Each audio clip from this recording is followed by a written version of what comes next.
Hello, everyone, and welcome to All the Words October, All the Day Focus Sprints. I'm Shannon, writing on the pen name of S.C. Huston, author of A Curse of Scales and Feathers, A Curse of Wings and Gems, and the Kosh of Goddesses series. And the goal of this stream is to provide a somewhat low-key environment to be productive. It's not strictly timed like my other sprints, but we will have 1 hour long sprints. And then I typically do about 5 of these, sometimes more, sometimes less, depending on how much time we spend talking. And I say we, it's mostly me, talking in between the sprints, but usually end around 2 p.m. my time central, so like 3 p.m. Eastern. You're welcome to use the sprints for any productivity you need, whether reading, writing, housework, coursework, day job, or just taking care of you. I use the sprint time to focus on my task because focus issues. That means I won't be in the chats until it breaks, but then I like to catch up with everyone and see how we're doing. I'm not writing today. I need to finish setting up my landing page for the raffle / scavenger hunt for Romantasy Adventures. I'm hoping to launch it this week. And I've kept going back and forth on what day I wanted to launch it. I kept thinking I wanted to launch it at least by the 30th, which I think is Wednesday, because that's also a day that I'm doing a huge promotion with a fantasy romance group with my book. And I do have this link to the back of the book. But I just keep thinking, like, I want to do a live stream or something to say, hey, it's kicked off and here's what it looks like and blah, blah, blah. And I'll be doing a 12-hour day on Wednesday. So I'm like, I'm not going to do it during my live stream. Not during that one. And I'm not going to do a separate one because I'm going to be going 12 hours. So maybe I do the day before. But then I've been feeling like the pressure, like, oh, I get this done today. Then I'm doing it the day before because the day before is tomorrow. And I'm like, I'm not going to be able to do it tomorrow. And I just kept thinking, well, then how long do you want to run this thing for? How long were you thinking? And I finally decided, you know what, 1 through 30 November is a really nice, even way of keeping track of open and end date to the scavenger hunt or / raffle, right? So that's what I'm going to do. I'm going to launch it on the 1st, which is Saturday, which I think I already have a live stream. It's not scheduled yet, but that's going to be on Saturday for the live drawing of the Secret Santa, which I still have to get in there and do that. And the live drawing for the Secret Santa is just, wait, are we doing that live?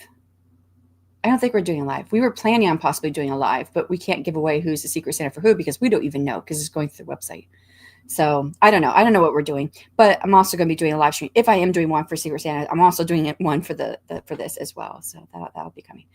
Anyways, I do feel the pressure because I've done a lot of coding. I coded well over 30 pages last week. I have to code this page, but what's different is, and I think I could get it done today, no problem. But what I don't know and how it's going to work is setting up the payment processing. I have somewhat delved into it a little bit through Squarespace, but it's not something I'm real familiar with. I've never had to do this before. Like I sell direct books, but I do it all through PayHip, and they kind of handle a whole lot of stuff for you. You just basically uploading your book with all your metadata, and they handle the rest of it. Here, it's not the same thing. It's not even a book, right? It's an experience, so it's a bit different. And setting up the shopping cart and all the stuff that goes with that, and so that I think that's going to take the longest portion today once I get the page set up. So I'm a bit worried because I don't know if it's going to be easy or if it's going to be hard. And if it's going to take me like 3 days to figure it all out, which then I'll be happy that I pushed off the launch until the 1st. Anyways, that's where I'm at right now. Miss Page was first in. Good morning, e-hugs. Happy Monday. Got the tab open early so I won't forget. I do the same thing. And I'm like, oh, that person's going later date. Okay, yeah, I'm going to go visit. And if I don't open the tab, I totally forget because I get sidetracked with stuff in my head. My focus goes somewhere else. But I've also run into the problem that I'll open up the tab, but then there's like 2 or 3 people I'm going to remember to go to. So I have several YouTube tabs open, and I look at all the tabs, and I'm like, I don't know which one to concentrate on, so I don't go to any of them. And at the time I'm looking at the tabs, I don't even remember what the tabs are. All I know is I've got several YouTube tabs open. I'm like, what are those? I don't know. There's too many. I can't choose. Go on to something else. I've done that too. So. Devin was the next one in. Good morning, picking up my office at the moment. Nice. I've got to clean. I need to clean so I can pack. And I have not cleaned my office for a hot minute. So I need to do it so I can pack because I leave for the conference, the Author Nation conference on Sunday. So I need to start packing to make sure I don't forget anything because I do that too. I got the floor cleared. Now I need to clear my bench and dust the desk. Yes, dusting needs to be done in my office too. Other than my Kickstarter update, I don't have anything else on the agenda except for my live tonight with Margaret. Oh, that sounds exciting. What's your live about? And, oh, that's me. I didn't need to say me. And the kiddo's home from school, not feeling, oh, I'm sorry. I hope he feels better soon. So I don't have to leave the house. And morning. Hello, Eva. How are you doing? Miss Page says, I've been working on business emails this morning. I want to write. I need to exercise, but I'll do at least 1 or 2 more sprints in my inbox to feel done with those thoughts for a minute. LOL. I did work on my inbox a little bit this weekend. It was mostly just clearing stuff out and not really responding to anybody still. Yeah, I don't think I responded to anybody. And I need to do a few responses, but that's going to have to be on the back burner. I have to get this done first. But I did get exercising done already this morning. Done that part. Good morning, says Adeshla. Good morning, everyone. Morning, Devin. Just sent you an email, actually. Oh, yes, I saw it. I don't know why I didn't get the application email. I'm like out here thinking, y'all are connecting. This is awesome, but I don't know what you're talking about. Like you've got a thing with Margaret. That is so cool. I don't know. Is it like to promote your book? Not that you have to tell me. I can stay in the dark. It's okay. I think you'll figure it out. I'm optimistic. Oh, thanks, Eva. I appreciate that. I'm hoping. Like I haven't really gotten in there to work on that part, so I'm not sure how hard it is. I'm hoping it's easy. I do know one part was already hard, and I found a workaround that was a little while ago, which is that trying to get reviews on the product you're selling through Squarespace, because they do have like a storefront that you can build. And they have like an automatic system. So if you have an item that you're selling on Squarespace, they will automatically send a review to the person who buys it, or they'll send an email, to the person who buys it to prompt them to leave a review.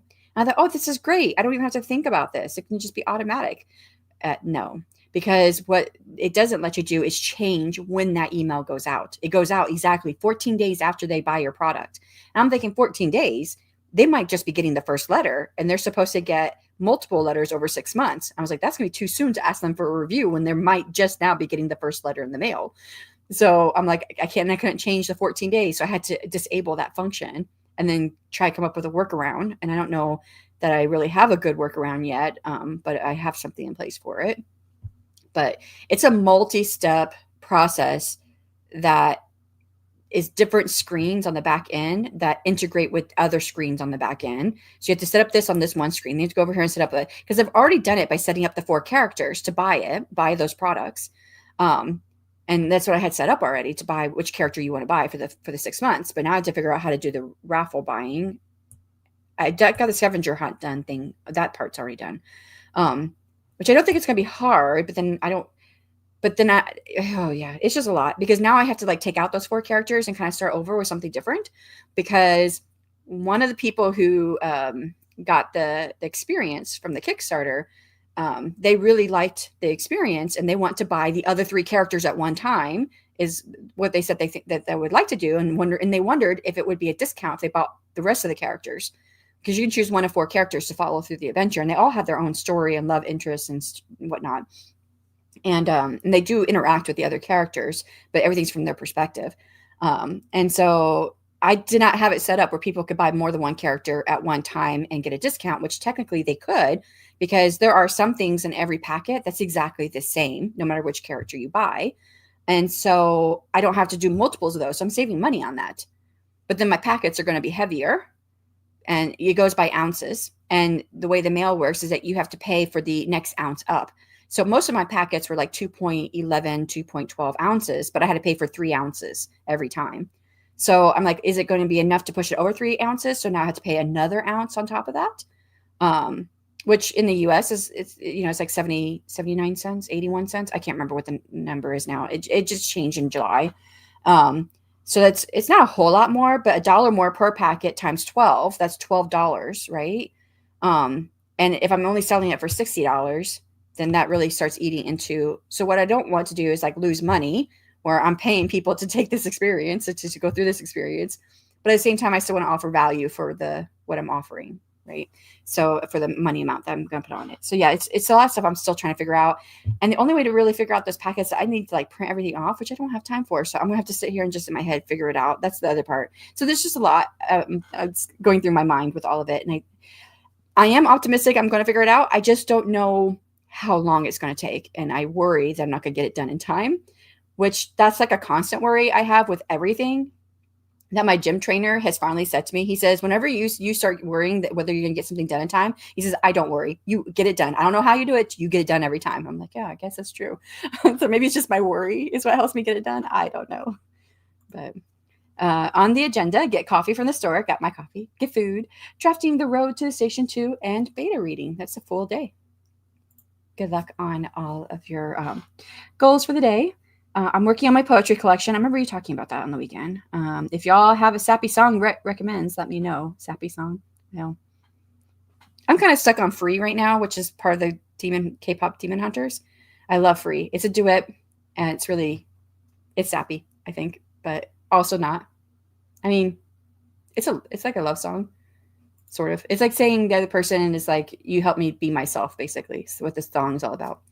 I should also walk the dog. He needs it.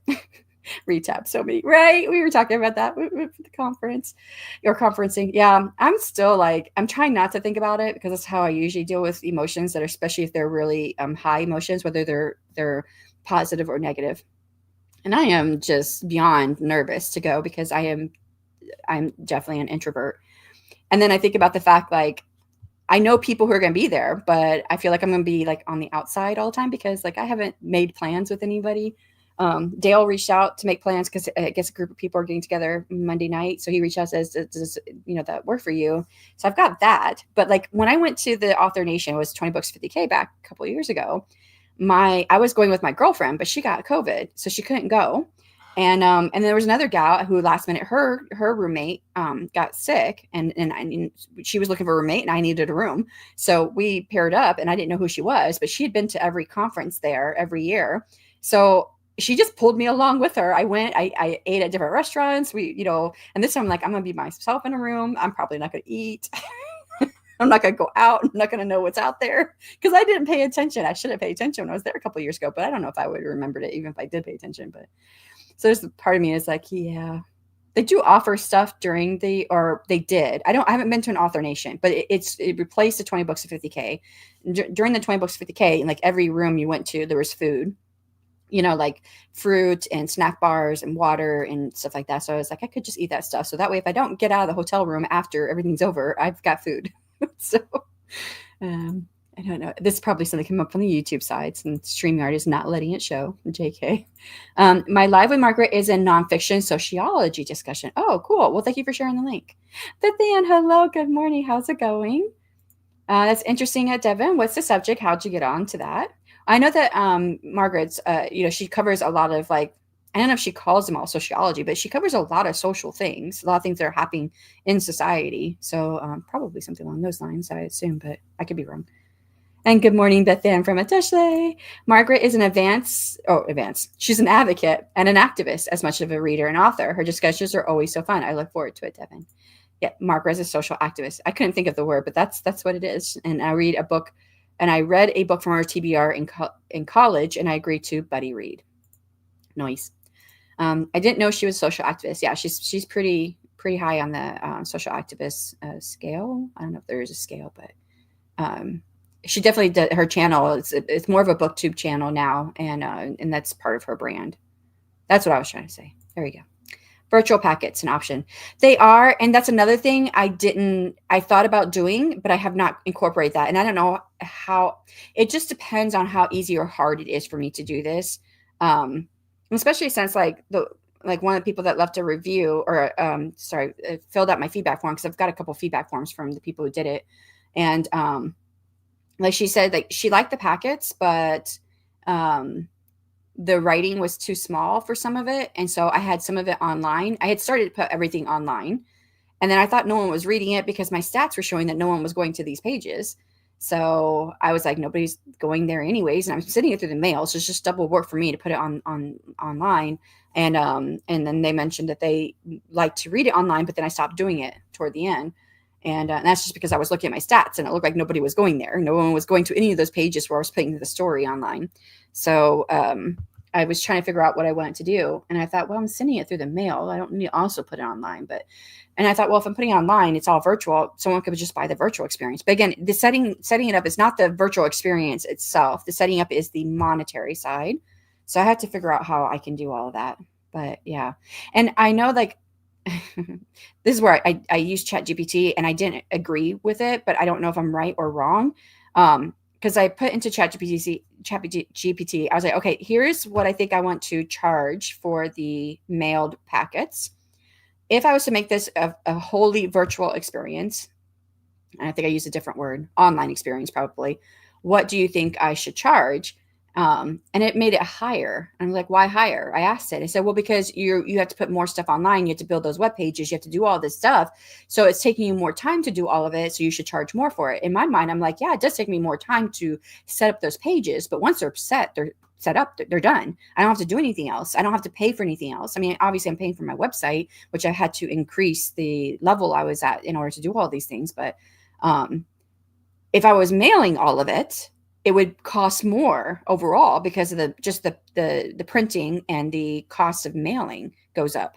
So I said I think it's like 79 or 81 cents or whatever it is for each ounce here in the US, but overseas it's different depending on which country you're going to. Some is like $1 more for an ounce, and some is $1.07 or whatever. Each country is slightly different. I have to look up the rules whenever I do it. So yeah, so it's like I don't know how to price it. That's my thing. So I feel like I should price it either the same or slightly lower if it's all virtual. But ChatGPT was telling me I should price it higher, and I was like, I have to figure this out. That lower overhead costs a ton. It would, yeah. But ChatGPT was saying that it was the reason why I would go higher is because of time it takes to put it together. But thanks, Devin. I wasn't subscribed to Margaret's channel yet. I'm hosting a Zoom during the live, but I'll catch the replay. As an introvert who plays an extrovert on TV, I can relate to that feeling, right? LOL. You're really good at achieving goals and you have learner and input strength. Yeah, maybe set a goal to ask 5 new people something related to author life to get to know you. Yeah, I don't ever set goals when it comes to like interactions. I do know that I tried to talk to whoever I'm sitting next to, because even when I did go to that conference, and I've been to other conferences since, I'll sit next to somebody, especially if I go to one of the presentations that nobody that I was just talking to is going to. And I like to sit in the front though. So I also like going to presentations where I don't know anybody, because if I do know somebody, most people want to sit toward the back, and I can't because of my my audio deficiencies. I need to be as close as possible to see them talking so I can understand what they're saying.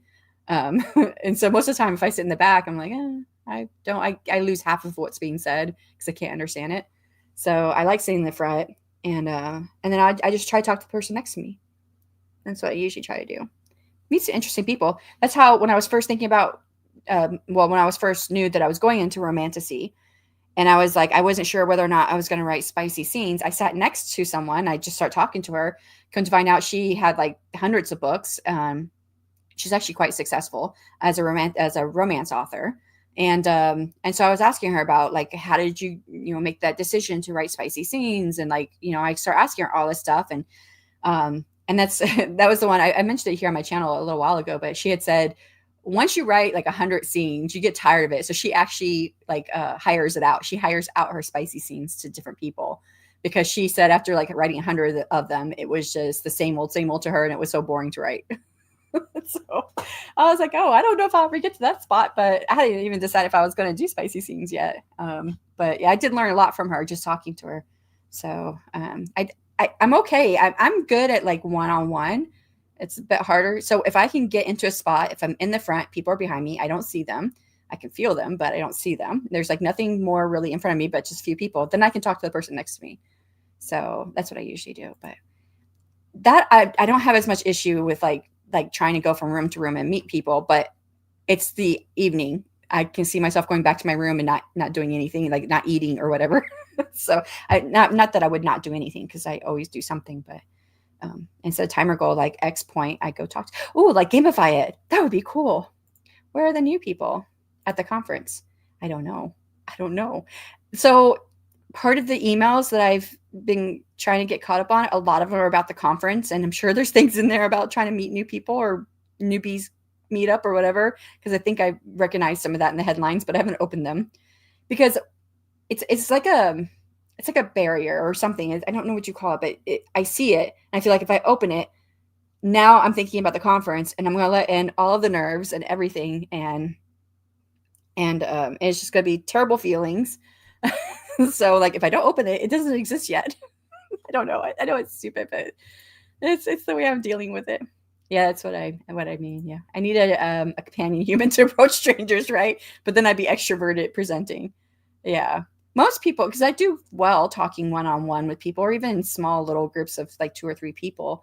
Um, Most people don't. They don't think I'm introverted. They say that they never would guess I was an introvert. But yeah. Virtual would be lower and you'd earn money faster because you don't have overhead after the first creation. So it pays for itself at a lower cost, like an ebook versus physical.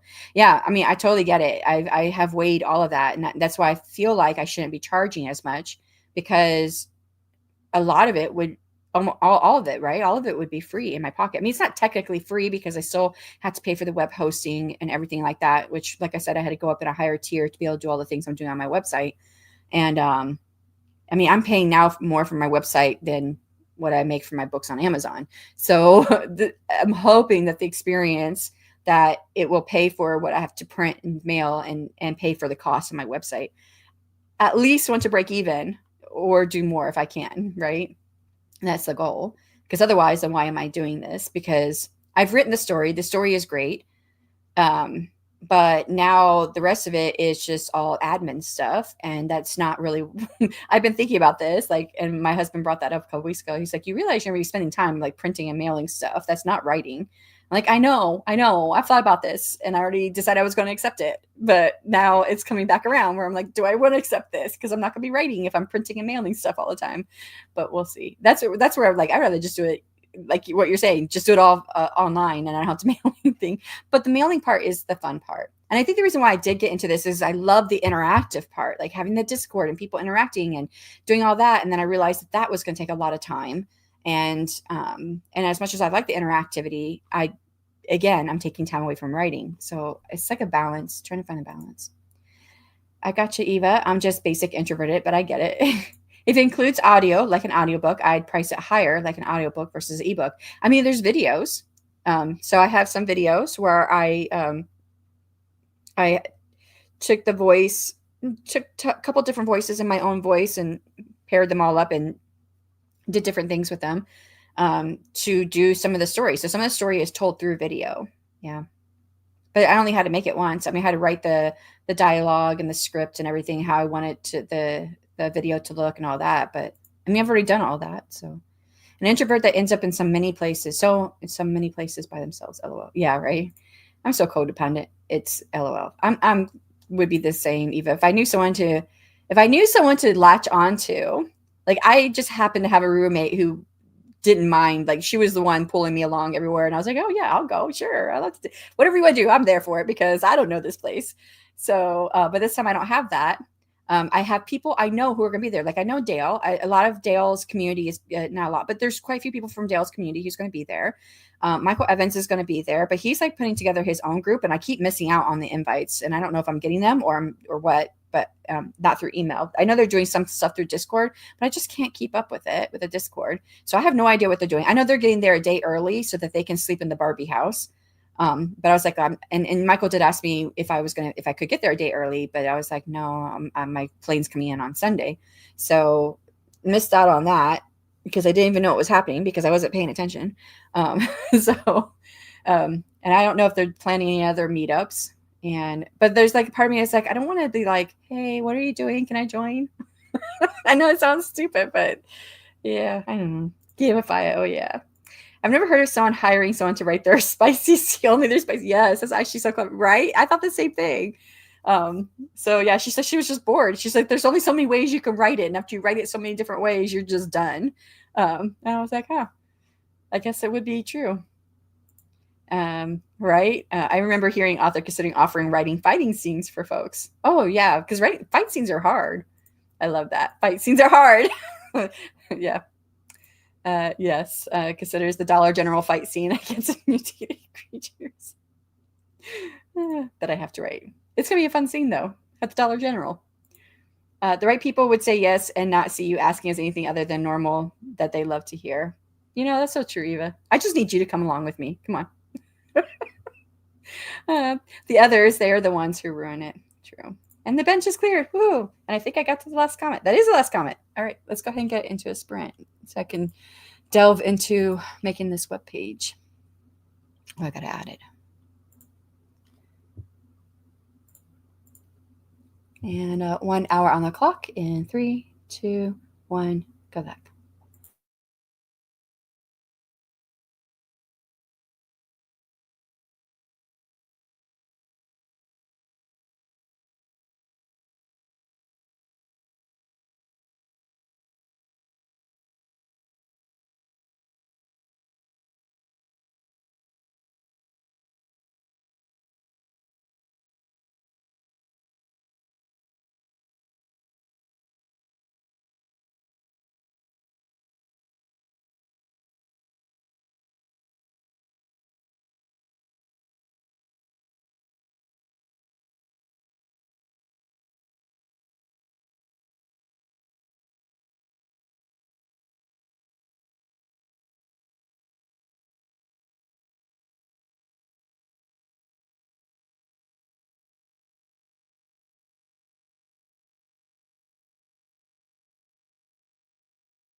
And that is time. How did you do?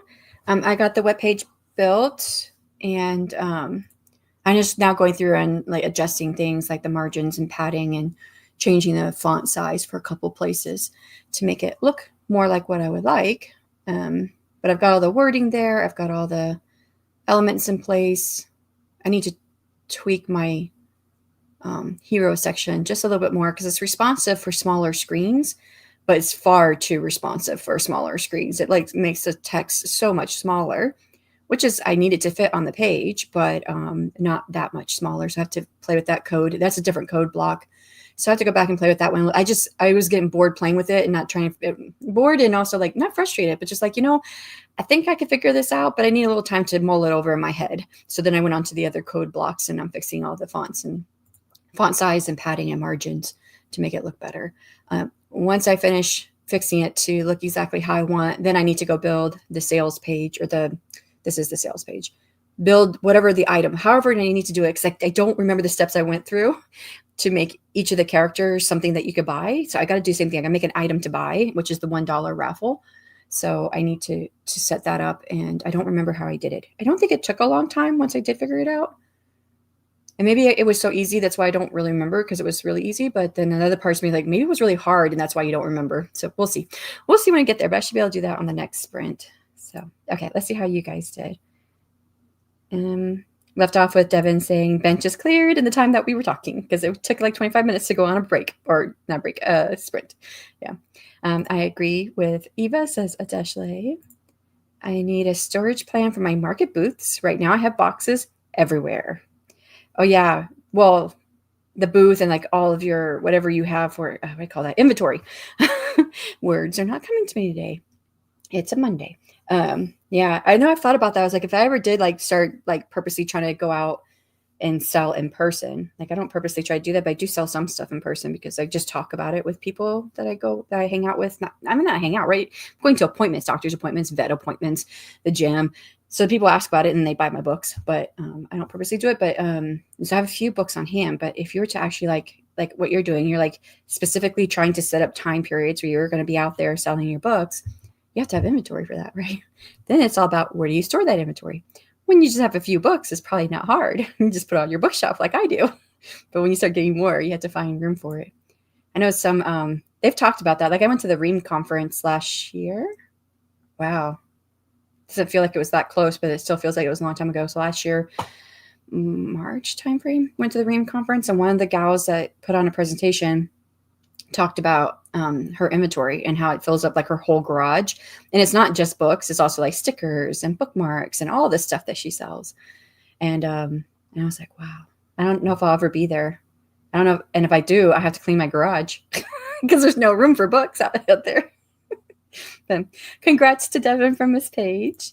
Adeshley says, DG, the Dollar General scene. Oh, yeah, I can see it now. My MC's tripping over a fallen Dolly Parton mug, scrambling to find something to fight with and having to use some random home decor sign that says, live in the moment. Oh, I love that. Yeah, I guess I probably would be like skipping to like some of the kids' toys or like $1 and using some of those as well. What if they had like a lightsaber? It just lights up. So then they start using a lightsaber and they make the sounds as they're moving it. Oof, oof, oof, oof, whatever. Just joking. I know that would like probably not be what you need for your scene, but something came through my head.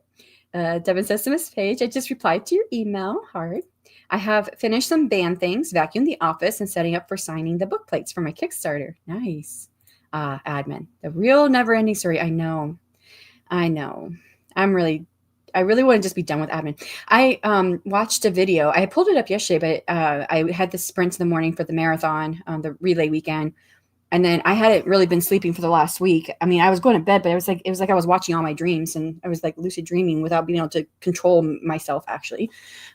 So I didn't sleep well, and I slept like almost all day Sunday. So I didn't watch it. Watch it this morning. Did I subscribe? I don't know if I subscribed to her, but she talked about how to sell your book and how you can sell your book without using social media with real data. And so she was showing graphs of what she did over the last year and how she was able to sell books. And she actually did like a social media contest with another author friend where they were trying to see if they could post every day for 1 month. And she said she made it like 20, 25 days, 28 days, somewhere in there, 20s, late 20s. But she was able to show on her graph, like, here's how many posts I had in social media. The graph included all this information: social media posts, and the number of social media posts, book sales in dollars, and ad spend, because she does Facebook ads, and then also her book sales. Did I say that part? I probably said that part already. And then there was like 2 parts where there were like red lines, and right after those red lines, there was a boost in her sales. And she's like, I'm gonna come back to that. I just want to talk about the social media. And so she was able to show how, like, it didn't matter that she increased her social media posts. She says she usually does 0 to 3 or 5 social media posts a month. And so she was able to show how doing more social media didn't do anything for her sales. There was a slight bump toward the end of the month, which is where a red line was at. So when she came back later, she says, those red lines, those are the 2. And right after both of those red lines, her sales increased dramatically. From like the first one, she was making a couple $100 a month, and she went up to like $600 a month. And then the second red line, she jumped up to like $1,800 a month. And she said, you know what I did in those times? So those 2 red lines were book release. And she says, Amazon pushes your book. And she says, look at how much more my revenue increased in the 2 months following each of those red lines. And then my income drops off. And she says, that's the 60-day cliff that everyone talks about in Amazon. Because Amazon pushes your books for the first like 60 days, sometimes 90 days. And she says, so she said, the takeaway is, stop worrying about social media, stop worrying about all this other stuff that you think you need to do to market your book, and just write the next book. Now, of course, what she didn't say, and what I took away from it, was you're relying on Amazon's marketplace to do everything for you, which she did, push on that quite a bit. She's like, Amazon will push your book. Amazon will get it out to readers. Amazon will tell people who like stuff that's similar to your book and tell them that you have a new release. They'll tell them about your book. And then she says, of course, that's why your metadata is very important. You want to make sure that for Amazon to be able to recommend your book to other readers who read the same thing, you got to make sure your metadata is there. But she's like, that's a whole nother YouTube video. And I was like, yeah, that's true. Like I remember that like 60 day, and I can see it like 90 days, because I published my debut in November. So it was 60 days. In January, I published a second book, and I did really good sales for like the first half of that year. And I was supposed to publish my third book 2 months later after the second one. And things happened in real life with my dad getting cancer. And so I didn't get that out until a little bit later, but my book sales were pretty high for like several months. I would say for like a good 5-6 months, they were pretty high there in the beginning. So I could see that. And like, I'm actually going to be heading into a year where I might see some of this. It did make me wonder if I should choose my dates differently. And she said what she would suggest is like, get a book and schedule, figure out when you're going to do your releases and try. And she said, I would schedule them out no sooner than 2 months apart. She said, I definitely wouldn't do a week apart. Wouldn't do 2 weeks apart. She said, I recommend two months apart because of how Amazon works, but I'm not quite doing that myself. I will be publishing my Kickstarter novel in January, and then in March, so 2 months later, I will be doing my novella. But then starting in April, for every month and through October, I'll be publishing one of my short stories. So, and I guess my shorts, I was like looking at word counts. I consider them like short stories, but that's what I've been calling them. But I guess it's more like novelettes or whatever. Because someone brought that up a couple weeks ago, and I just looked into it this weekend. A novelette is like 75,000 to 15,000 words, or at least that's kind of what's considered a novelette. I mean, that word count can change depending where you go, but all of my stories are between 10 and 12,000 words. So I guess it's a little bit longer than a short story. I don't know. It's still kind of a short story to me. But yeah, I was like, I might be able to see this. If my sales go up and up and up and I continue to sell more books next year with every book I publish, I might see what she was talking about. I also want to get into Facebook ads and figure that out for my romantasy adventures, because I'm not selling that on Amazon. Not at this time. I have plans for the future for how I can sell it in a different format, but still sell it as a book. But that's going to be later. So yeah, let's see. I don't know where admin. So that's what she's talking about. When you said the never ending story with admin, to me, admin is lots of things, right? It's the emails, it's all the, but it's also the marketing and figuring out what promotions you're going to run or what you're going to join or what you're going to do and conferences you're going to go to where you can sell your books and things like that. And she went back, and I've heard a lot of authors say it's really about just writing the next book. And I like that idea. I really like that idea. Just write the next book. Forget about admin. We're just going to write the next book. So I got my old laptop plugged in and started to sorry, I'm like flipping here. I got my old laptop plugged in and started up gathering some poetry. I think I need to write more poems, and I realized that it's all fine. I've always thought about publishing my poetry. I have more than a book worth of poetry, but it's not anything I do anymore. I don't write poetry anymore. I just have lots of poems I've written. But I don't know. It's not my genre, so I don't know. I feel kind of like I can't really publish anything else right now until I can get more established as a romantasy author. I also filmed a few clips. Woohoo! Good morning. Hi, Carla. How's it doing? How are you doing? How's it doing? Yes, it's a Monday. I need to go into settings and fix my name again. There are days I dislike YouTube. I know. I don't know why it's doing that. And it's not been consistent either. Like one day it'll do like the at whatever, which my at whatever is my YouTube channel name. But not everybody can do that depending on how they set theirs up. You can change it. Like you said, you can go in there and change it. But if someone else has it, I don't know if you can do the same one. I think you can't, but I'm not entirely certain. But yeah, I don't know why YouTube is doing this sometimes. Some channels use our handles and some use your channel names. And see, and I remember you saying that, and I think you said that in one of my streams. This was like 2 or 3 weeks ago. And I was like, okay, so I started paying attention. And then my very next stream after that, it didn't use the handles again. And I was like, oh, maybe it was just trying it out and it decided I didn't like it. And then it went back to using the handles. And I'm like, now it's been using the handles this whole time. Which is really, really, really weird. I'm not sure why it's like that, but last night Storytellers had my channel name, which is the same, the Eva Tian. I'm not sure if I said that right, versus the at Eva. I loved your story the other day. I guess it's down to you and me. Mine was under the name Elda Brown. Nice. How'd you spell the sound you made, Shannon? I don't know. What sound did I make? Did I make a sound? Oh, is that the woo-woo sound or whatever? The onomatopoeia, however you say that word.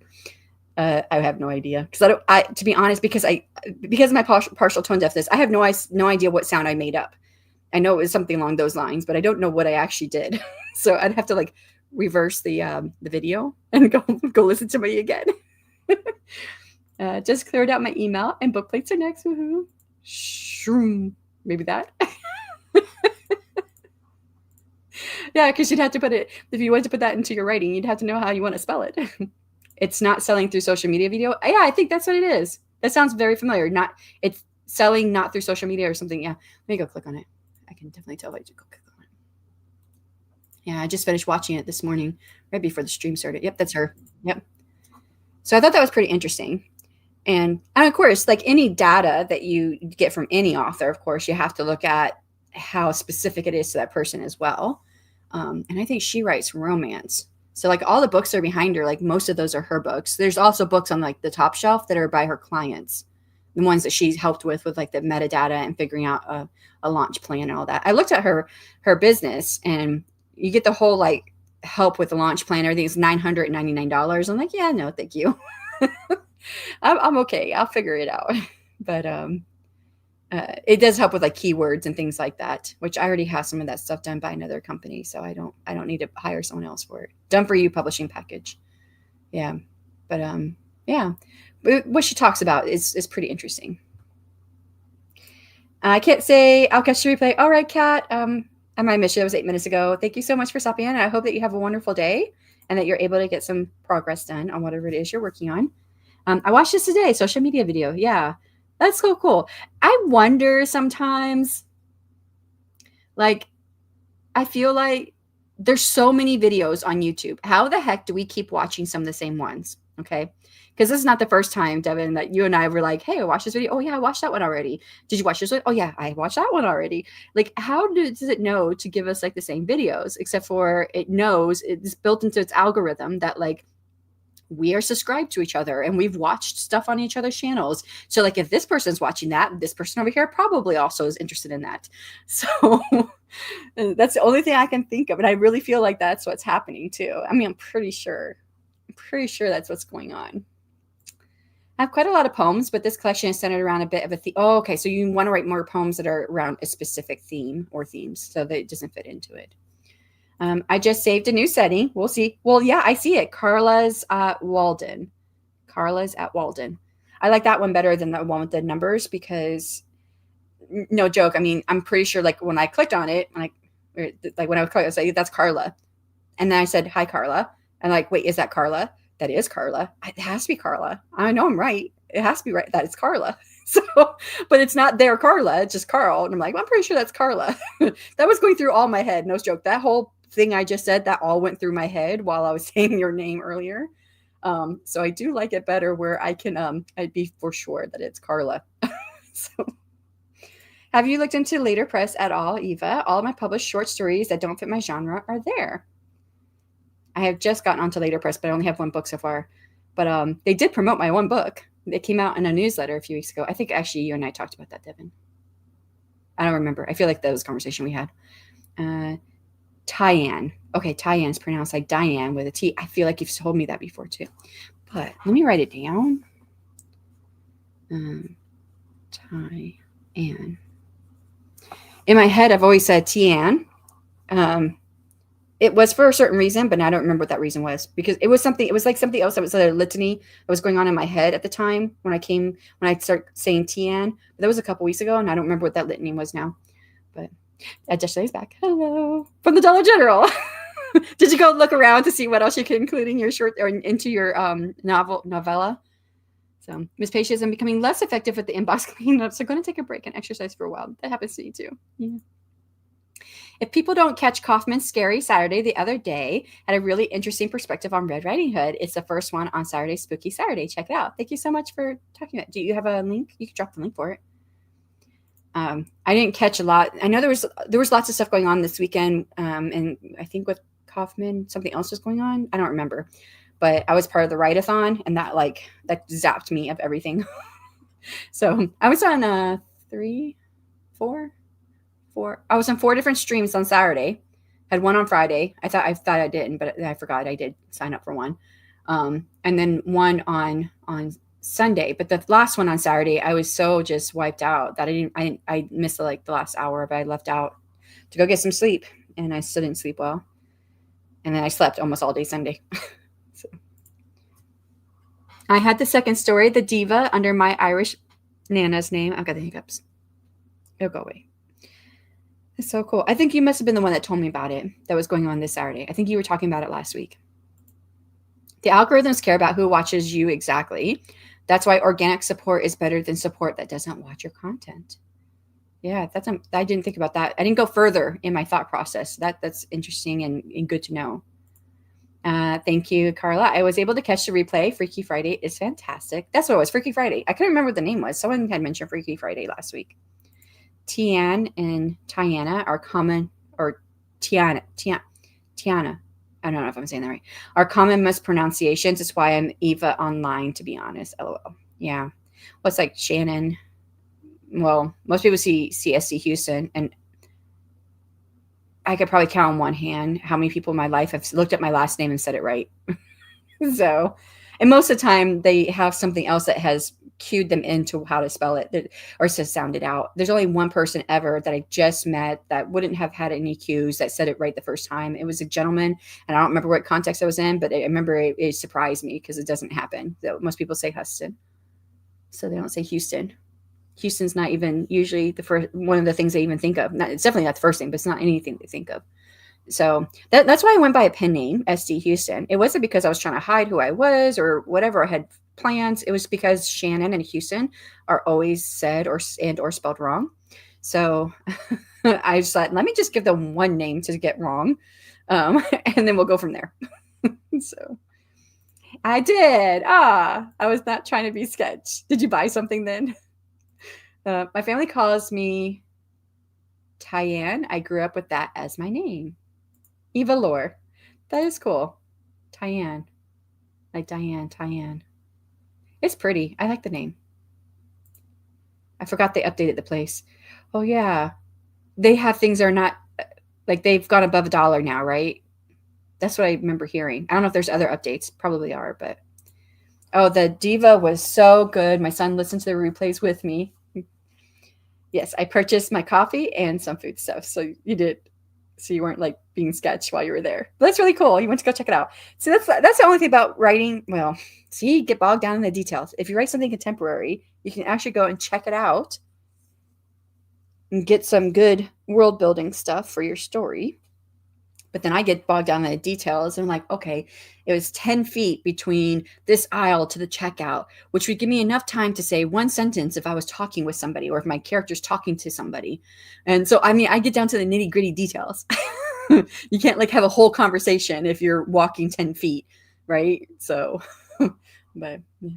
Thank you, says Carla. Definitely above $1. I mean, infrastructure, which is good, bad. Oh, okay. I guess I don't know about the infrastructure. Although I remember seeing like some shorts not too long ago about how like a lot of like those of us who grew up in the 80s and 90s, you know, when you saw a Pizza Hut, it looked like a hut, right? It had kind of the hut feel to it, the way the buildings would look. And now they don't. Now they look like every other building, basically. McDonald's, same thing. And all of these different businesses, they're changing their buildings and they're going into buildings um, that are not specific to their brand anymore. And, you know, they're all look kind of the same. And kind of what some people are theorizing or saying about some of this, the YouTube shorts I was seeing, is that, well, it's really hard to sell a building that looks like Pizza Hut to another business. So if the business goes out of business and they need to sell the building, if they own it, it's hard to sell it looking as it does. So now these businesses are learning, well, we need to buy a building or create or build a building that looks generic. So that if we have to sell it, we can sell it and we don't, you know, it's easier to sell because people don't say, oh, well, that looks like the old McDonald's store or whatever, you know. But yeah. I like to keep the details together and I'm like, the bathroom is in a different place and oh no, the doors swing this way instead of the other. That's what I would be doing. Now I need to rewrite a part. The old Pizza Hut at our end of town is now a really good Mexican restaurant. Yeah, yeah, that's what they end up not staying in place. But I think back like in the probably before even 80s and 90s, right? 60s and 70s when McDonald's was really getting big and Pizza Hut back then.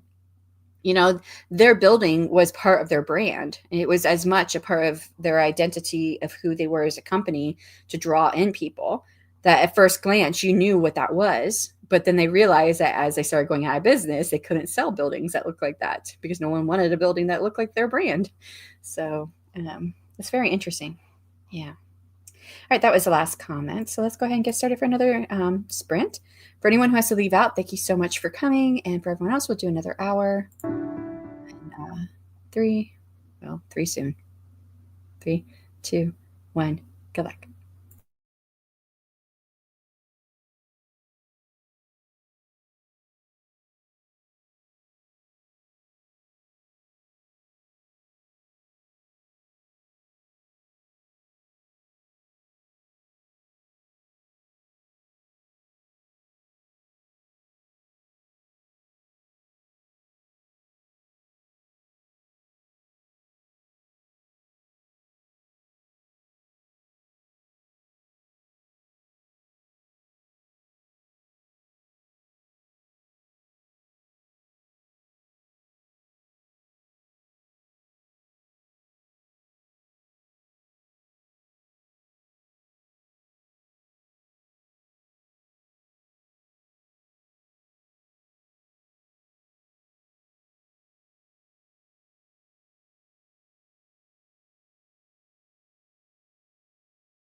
Kayla, it's time on that sprint. How did you do?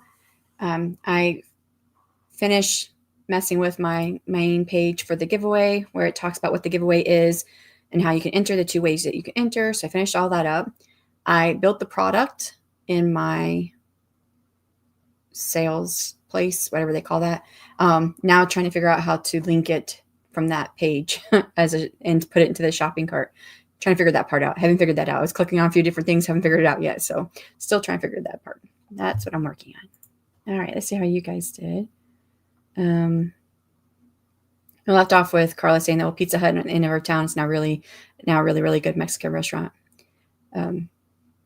We have a good Mexican restaurant that's in a different city from us. We have like 2 in our city, and they're not very good. So we have to go to another city to get good Mexican. But now I'm thinking I want Mexican food.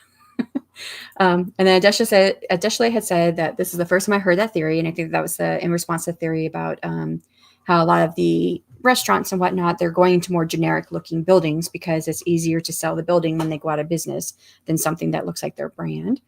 I was given other possibly not as friendly ones, but I like that. I like it too. I'm ready to sprint.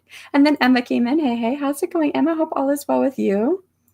Carla says, I just found a reference to the wolf in Red Riding Hood to be a loup-garou, a French werewolf, but nastier, based on a series of attacks in the late 1700s on a French village.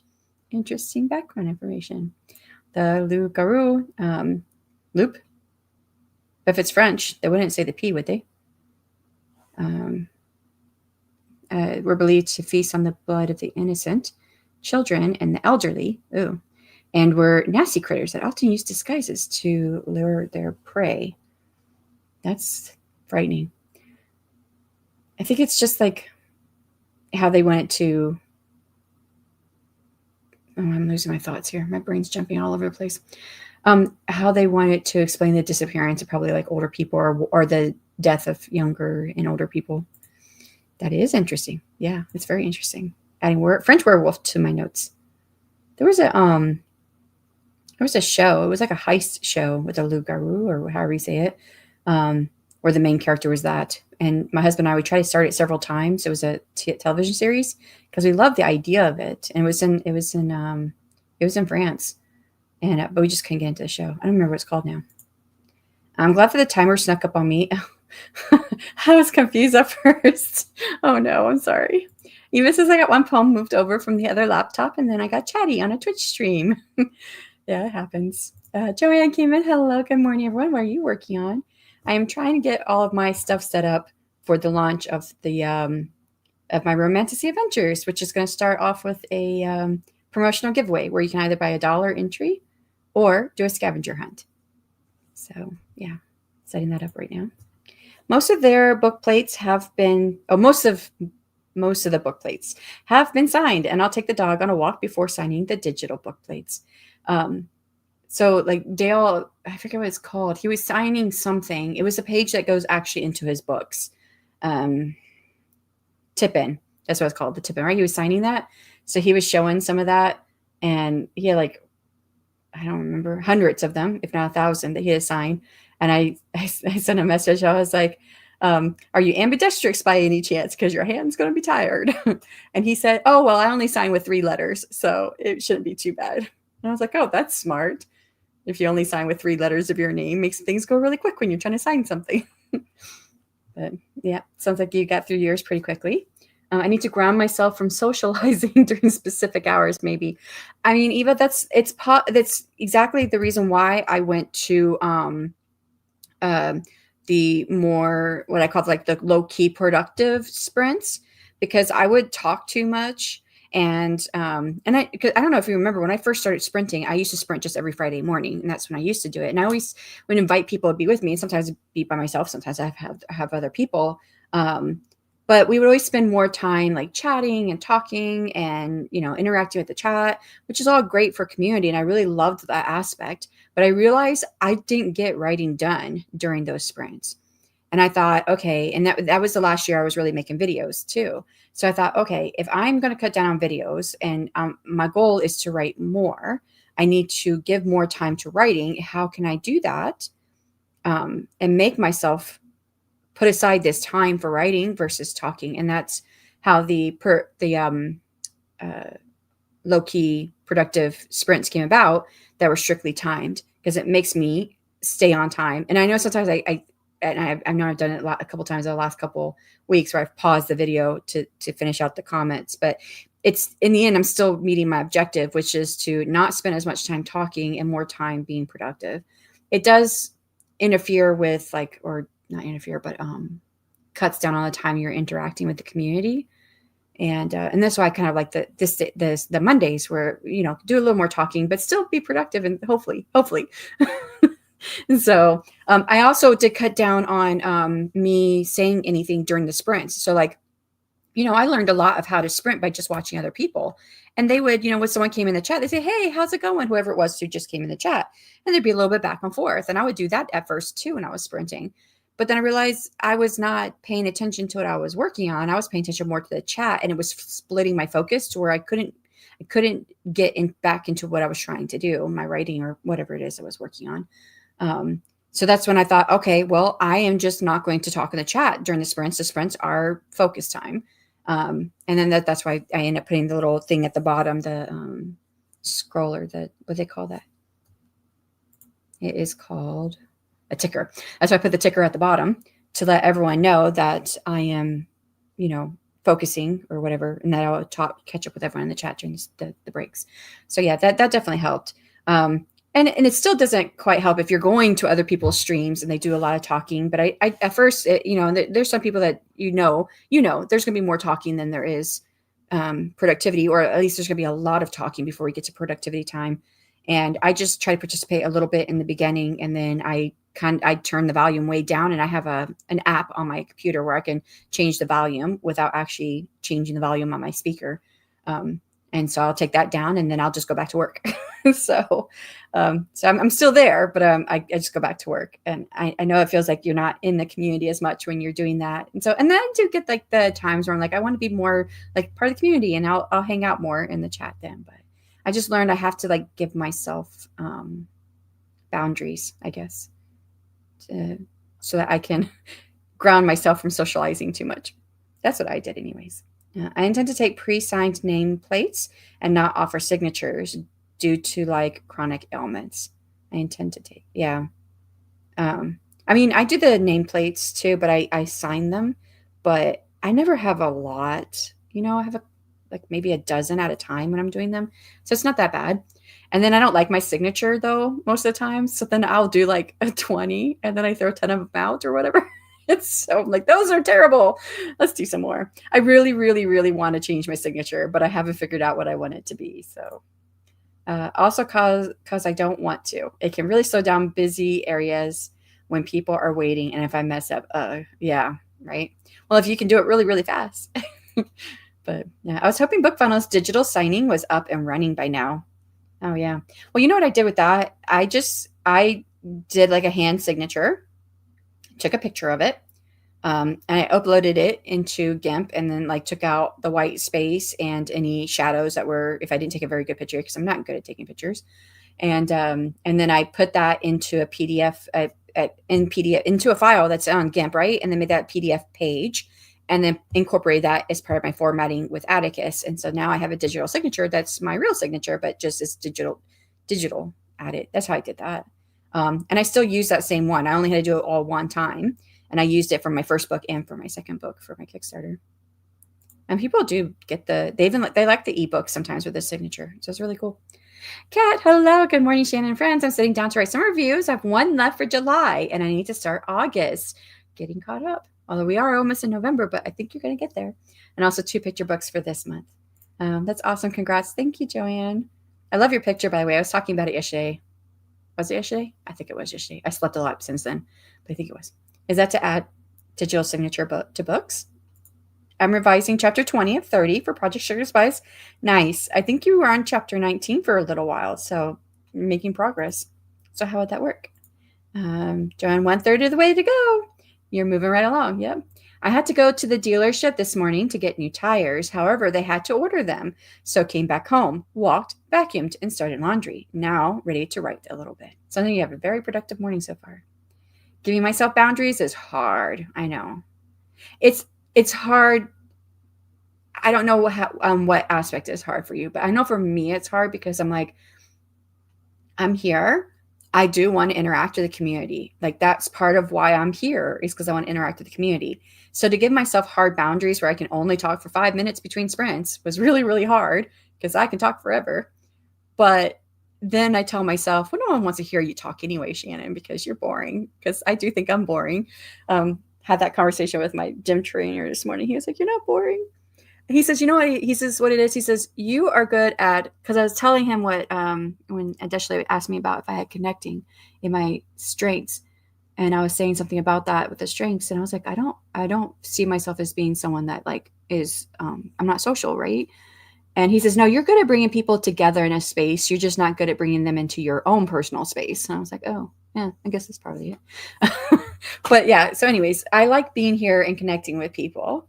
And so that was really hard to set those boundaries, but I have become so much more productive and I've seen the outcome of that, that I don't feel bad about that as much because I felt bad about not getting enough writing done, you know? So yeah. Yes, really hoping to finish this Friday. Fingers crossed. Yep, we're going to be a new month on Saturday. Thank you, Devin. It is Eva. And Victoria, hello. How's it going? I have class at 9. I'll check back if you're still here after that. E-hugs and thanks for this, principal. Thank you for popping. It was so nice to see you again, Miss Page. So hopefully you have a good class. Aphrodite, hello. I missed you on Thursday. I don't know what I was doing. But on Friday, I was like, oh, I miss Aphrodite. I got the notification that morning. And I was like, I missed her. I don't think I was on YouTube on Thursday. I think that's what it was. I don't know what I was doing. But I totally just spaced. But I'm having so much fun today creating character cards. Nice. You are not boring. I think I'm boring. Not boring. Because I think I think I think too much. I do a lot of deep thinking. And I don't think that's where like most people like to spend their time. So Joanne says to Aphrodite and Victoria, hi, good to see you both. How have you been? Definitely not boring. Oh, I appreciate that, everyone. Thank you. And hey, everyone, says Aphrodite. Not boring. I think you recognize boring and you've witnessed people pretend it's not boring, so you worry. But I promise you're not boring. You're a good host. Yeah, and then, but I get it in my head. I'm like talking. Oh, I've talked a whole lot. I don't even know if anyone wants to hear what I'm saying. Let me just go on. And then it doesn't help when your brain just skips around in different things in your head. And you're like, wait, what was I just saying? Where was I going? I don't know. I lost it. But, and hi, Joanne from Aphrodite. Doing well. Only a few weeks left in this semester. Woohoo.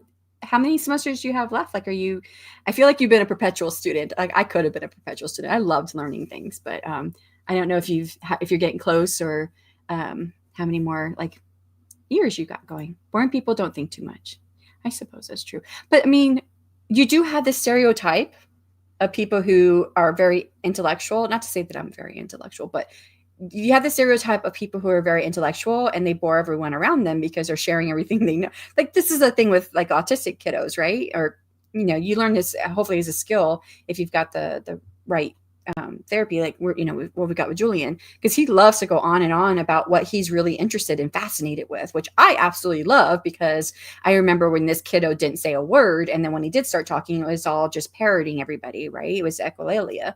So to me, it's fascinating that he has all these thoughts and ideas and he didn't have the right way to communicate them before. But we've been told by the therapist and his para that, he'll go on and on about this topic that he's so interested in. And the other kids kind of get a glazed look and then they leave. And so I have the same feeling that I do the same thing to people. So he's been getting that help through therapy and he's been doing great with that. That's what I said a few weeks ago was like amazing. He was like, Mom, tell me about this. And, he was just asking me questions about what I was doing, which was just amazing to me that he was, reaching out and doing that. So I didn't have a therapist growing up. If I did, I think I'd be better at doing things like that. So I'm learning from him. Yeah. I like most of my classes, but I'm looking forward to a break. Are you getting the whole summer off then? Wait, are we in summer? No, we're not. Lord, where are we? We're at the end of the year. I think I'm already skipped ahead because I am thinking about a lot of stuff next year already. So summer break. Oh gosh, I just said summer and I was thinking winter. Winter break.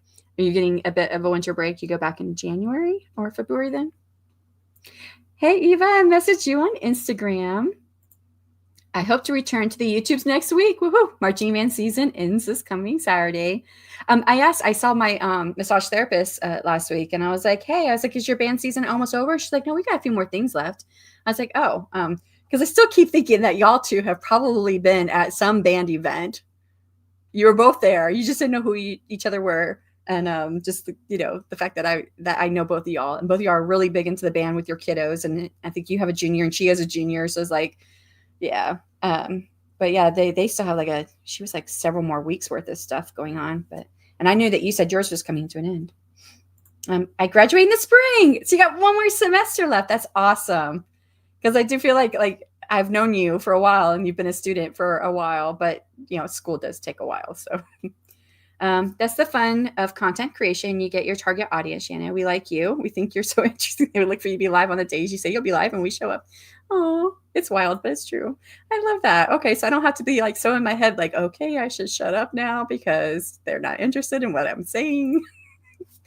I feel the same way. I feel like a bore. I bore people. LOL. I think it's because I'm introverted and most days in my head. So by the time I talk to other humans, I'm like, yeah, no, I like being on your chats too. I always like all the new things that you're trying out, like the character candles that you did. That was really cool idea. Now you're doing the character cards. I'd love to know more about that. But I'm sure I might be able to ask you on Thursday if you're streaming this Thursday. Thinking of summer. Yes, I know. I'm already past it. And back, says Adeshley. Where'd you go this time? Did you go back to the Dollar General? I'm so glad to be in autumn and winter. Not a fan of I'm the same. I think it's because I'm already thinking, today I just bought the planner for next year. Because I like my planner book that I write down all my word count in, but I also write other stuff in it. Today I wrote in there, Tyann. I was like, oh, I gotta get a new planner. And I like getting the same planner because it has the sun moon theme on it. Well, I guess it's just really sun and star theme on the front. And I've got the same one since the year 2022. And I just bought it today, and I was already thinking about how I'm going to set up my releases for next year and everything. So that's where I've been a lot of time in my head this morning as I'm working on this thing that's launching this week, the Romantasy Adventure. So yeah, my brain's going all over the place. What is this about boring people? I think I mentioned this to you yesterday that I thought, I feel that I'm boring. But yeah. The big marching band event is MPA this coming Saturday, but band is all year round. What? Because I'm on the board. Marching takes over my life. Oh my gosh. Well, I mean, it's such a small period of time. It feels like it probably lasts forever, but your kiddo, going to be a senior next year. I'm assuming he's probably still going to do band, and then that'll be it. You won't have this in your life anymore. And you'll be like, what am I going to do with my time? And then you'll remember you're a writer and you're going to be putting out content that we can't keep up with. I'm just kidding. I'm planning your whole future here for you. I do think about it with my kiddo, but yeah, boring people aren't boring. They're just in the wrong algorithm in real life. There you go. I love that. We should put that on a t-shirt. You're not boring. You're just in the wrong algorithm in real life. That'd be a great t-shirt. I caught the tail end, but this is about you sharing ideas and updates. Well, I mean, I think I share ideas and updates, but I think I share lots of different things that people are probably not interested in. Remember, some of us suggested you do a vlog. I know, just saying. Oh yeah, a vlog. I have thought about it, but I'm like, I just can't. Because then I think about the time, okay, yeah, turn on the camera and just start talking. But I think about the time that I have to go and get that video, and I've got to go make a thumbnail, and I got to go do the title, and I got to go do the description, and then I got to go and upload all of it. And I'm like, I think I'd rather be writing during all that. So, new week today. Could be a good time, shrugs. No, just... It's funny you say that because I am working on a writer's planner. Oh, been putting it together for 8. Oh, I think I remember you talking about this actually. I don't remember what you said, but there was something you said about it that I thought was interesting, and I don't recall what it was. It's at the tip of my, right there in the back of my mind. But I can't quite access it. I hope to have it ready for 2027. I've always wanted to make my own planner with my dragons and stuff, and maybe some of my character artwork that I've had done.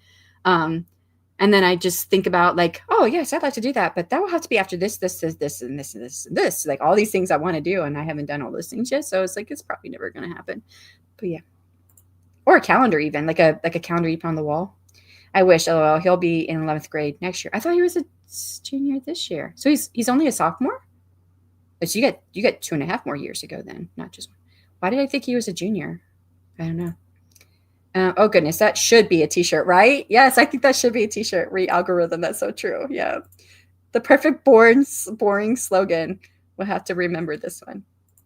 You might not have the capacity, no worries. But the point being, if we're up for just hearing you chat, and it probably means you're not boring. I guess you're right. I just have to remember this the next time I start having doubts, because it does happen. That. Oh, please do it. We need more dragons, right? Yeah. Well, I'm gonna be, and I was supposed to already have done it. I'm gonna have to get a hold of my book cover designer, but I'm supposed to be doing the next book cover, and I told her I wanted to do the dragon for that one. And I've gone through different, like looked at different dragons. None of the dragons that are out there are exactly what I see as my dragons. The last one that we did in my book, that's the closest I've seen. And this next one, I have a very specific, like, position I want him to be in. So I've been looking at different dragon images to think about how I want to draw my dragon, but I just haven't had the time to do it yet. Wait, unless, do you think we're boring? No. LOL. I was about to say the same thing. No, I don't think y'all are boring at all. I'm like, I'm here because I want to be around you guys. So either we're all boring, or none of us are boring, or we just found our own algorithm niche here. Let's go with fun. Yeah, let's do that. If we can decide. We've got the right algorithm going. So, alrighty, let's go ahead and head into another sprint, 60 minutes. Anyone who has to leave out, thank you so much for coming. And for everyone else, get started in 3, 2, 1. Good luck.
All right, that was the end of that sprint. How did you do? I got my item added to the store, got it linked up to the buying page. Everything is linked. So now the page is all done where someone can go in there and either do the scavenger hunt or pay $1 for an entry.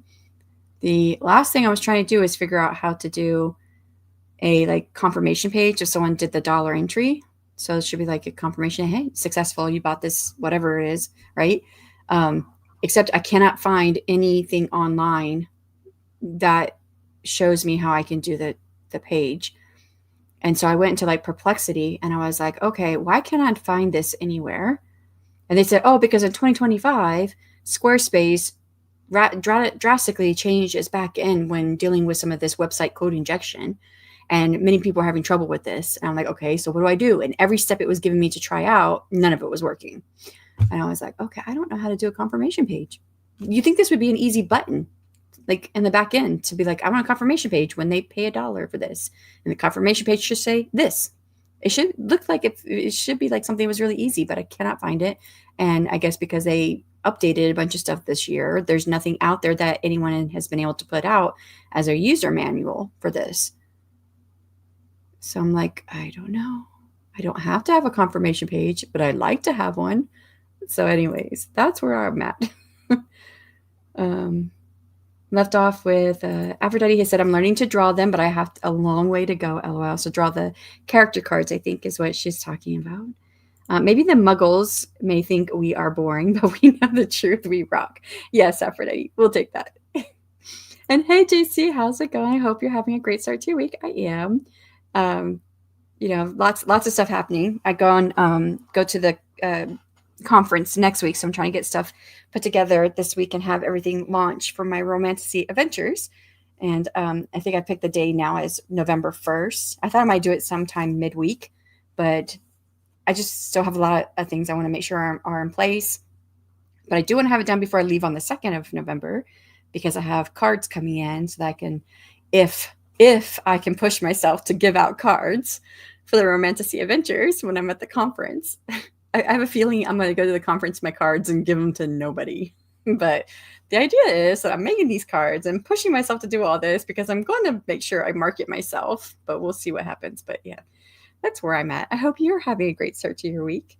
And hello, everyone from JC. And JL came in. Hello. How is everyone doing today? Doing fine. Hoping to work on my sequel today, but first need to get the puppy out for a ride and walk. All the puppy things. Hi, friends, says Victoria to JC. Got one chapter of this textbook reading done. Nice. Do you have, like, how much more do you have to go? Is it a lot? Or Kat says, I transferred laundry from washer dryer and I wrote my last book review for July. Well, it sounds like everyone's making some really good progress. And now you get to work on August. Are you going to do that today, or are you going to save that for another day?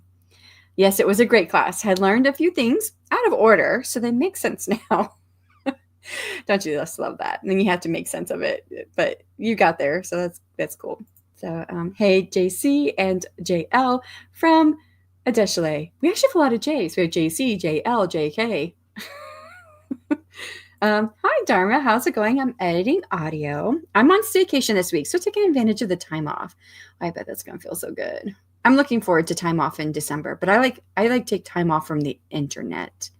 Or as far as the internet, as far as social stuff, like email and YouTube. And I don't really do social media. I get on there occasionally, but not a whole lot. If I do, it's usually Instagram and then Discord. So I'll be taking a break for a month at the end of the year.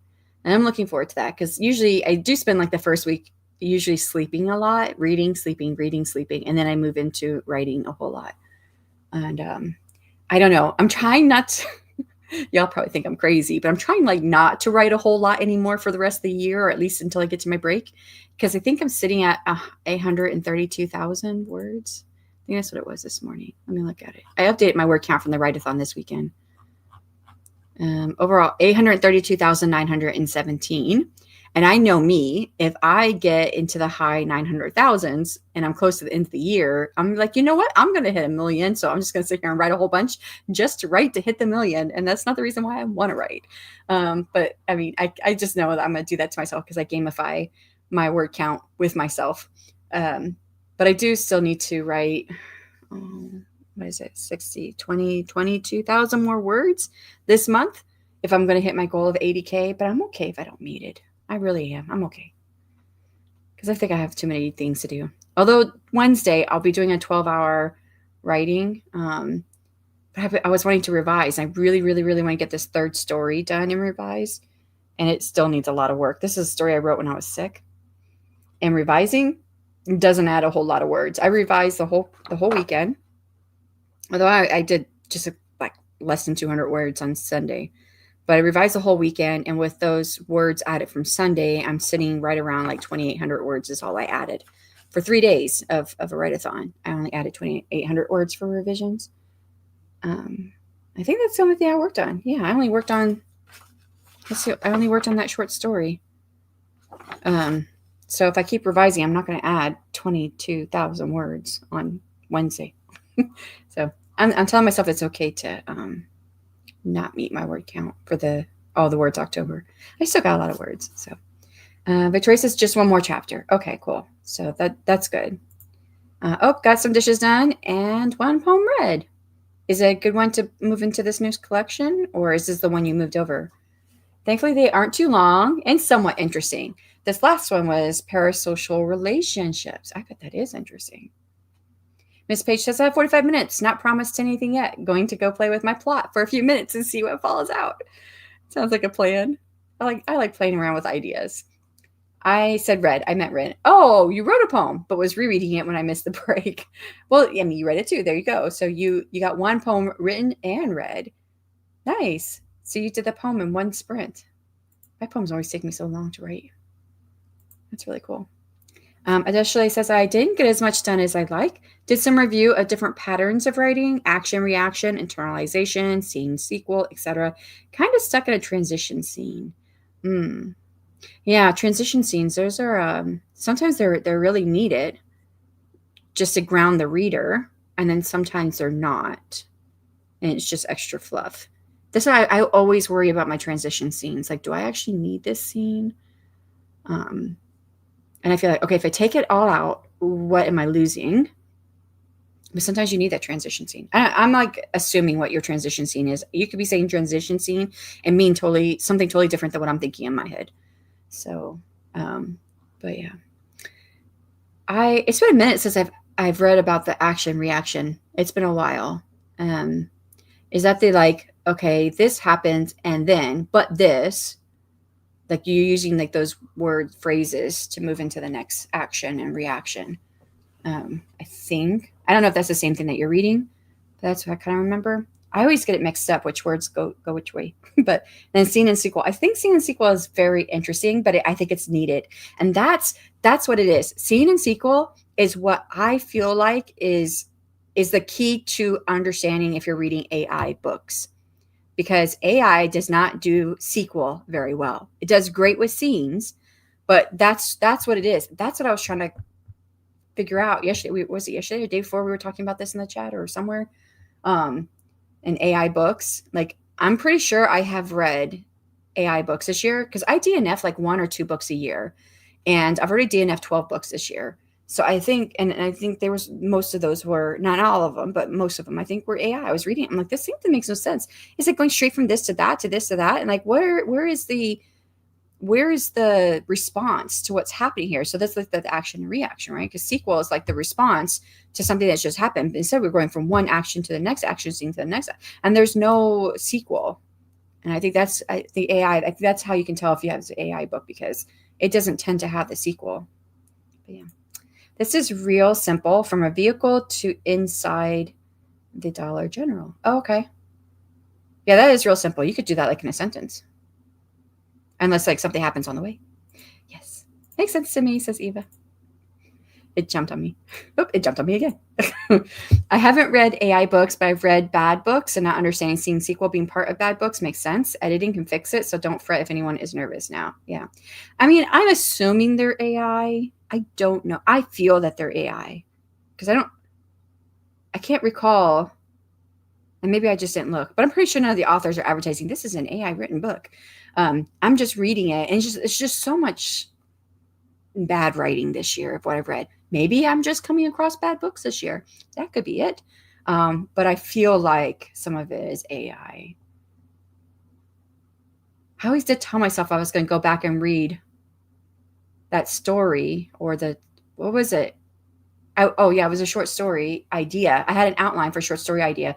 That's what it was. I wrote a novella at the beginning of August, but I wanted it to be a short story, and it turned into a novella. So then when I wrote the outline for the next short story that I was trying, I put it into ChatGPT and I said, do you think this would be a short story, or do I have too many plot points and beats happening? And it wrote my story for me. And I said, that's not what I asked you.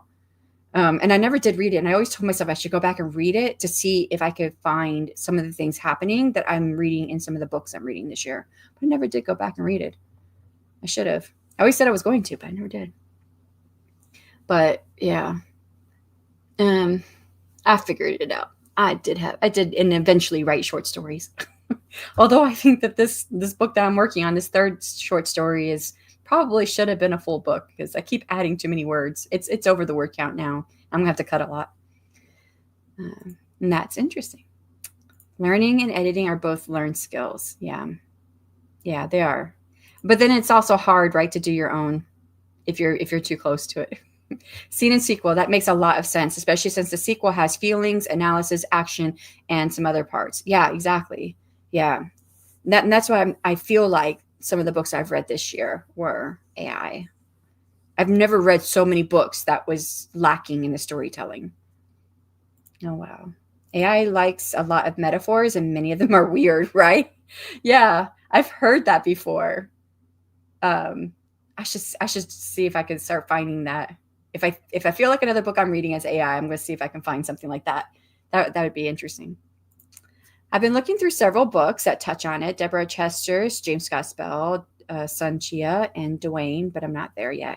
I think I've only read James Scott Bell's. I think that's the only one I've read. I remember reading it years ago, and I didn't understand exactly how to apply it. Like I understood the idea, the theory, but I don't think I was like well enough along in my journey as a writer to understand it. There's a better word for all of that, but we'll give all the words. So I wasn't far enough along. And as I got more and more into writing, then it started making sense. And especially if you start like applying it to like published writing that's already out there and seeing what scene and sequel is, then it becomes much clearer. Yeah. Anyways, they all seem to have different ways of talking about it. If they all have different ways of talking about it, but it's similar practice, even if they talk about it differently, is it similar in practice and how it will come out in your book? I'm curious. I'm trying to get a good sense of it. Yeah. It is something you have to kind of wrap your head around. But I think I got it now. At least James Scott Bell's version of it. I don't know what I would think if I read the other ones. Weird metaphors or metaphors that aren't really metaphors are a big sign of amateur writing, in my opinion. Yeah. So that could be amateur writing and or AI, both, one or both, not both, one or the other. Yeah. I bet you that I'm gonna start looking for that and see if I come across another book I feel is AI written. I'm gonna look for that. Like if someone's falling off a building and the metaphor is like it was like she was falling out of a plane. It is a bit different, isn't it? But I know books pre-AI that have that. Well, I mean, that kind of goes back to when we were talking about the ChatGPT M yesterday, is that the AI, it uses published works to understand how the writing works, right? So if people in the past have used a lot of M dashes, which my two biggest influences, especially when I was younger, was Edgar Allan Poe and Emily Dickinson. They use tons of M dashes, so I use a lot of M dashes in my writing.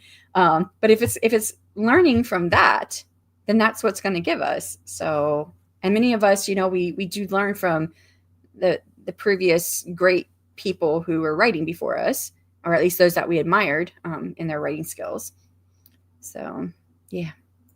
I said to my son, "Oh, you know how to carry the one." After looking over his math schoolwork, he said, "What?" No, then later, while talking, he explained how he maths in his head, he carries the one without saying and understanding that. So I'd say they all talk about it differently and are talking about the same thing. True. That's a good analogy, especially since this is still on your brain too, with your kiddo being able to do long addition in their head. Where did I just left? I just lost myself. Oh, here you go. Like they're close, but it's like playing a scale or a pattern that's just slightly different. Yeah. So they're close in the way they explain it. I'm curious now. I almost want to read all that now. Read all those other authors. Hi, author Morgan Lee. Hello. I know I had to like say the whole thing because that's in the handle, but hello, Morgan. How are you doing? Are you working on anything today? Eva says, without saying understanding it, so I'd say they all talk about it differently. Wait, that was the rest. Oh God, Shannon, you already read that one. That was the other half of this. I was like, what? I'm lost. I agree, Eva. Their approach to understanding it is how I've decided to think of it, and understanding it like that.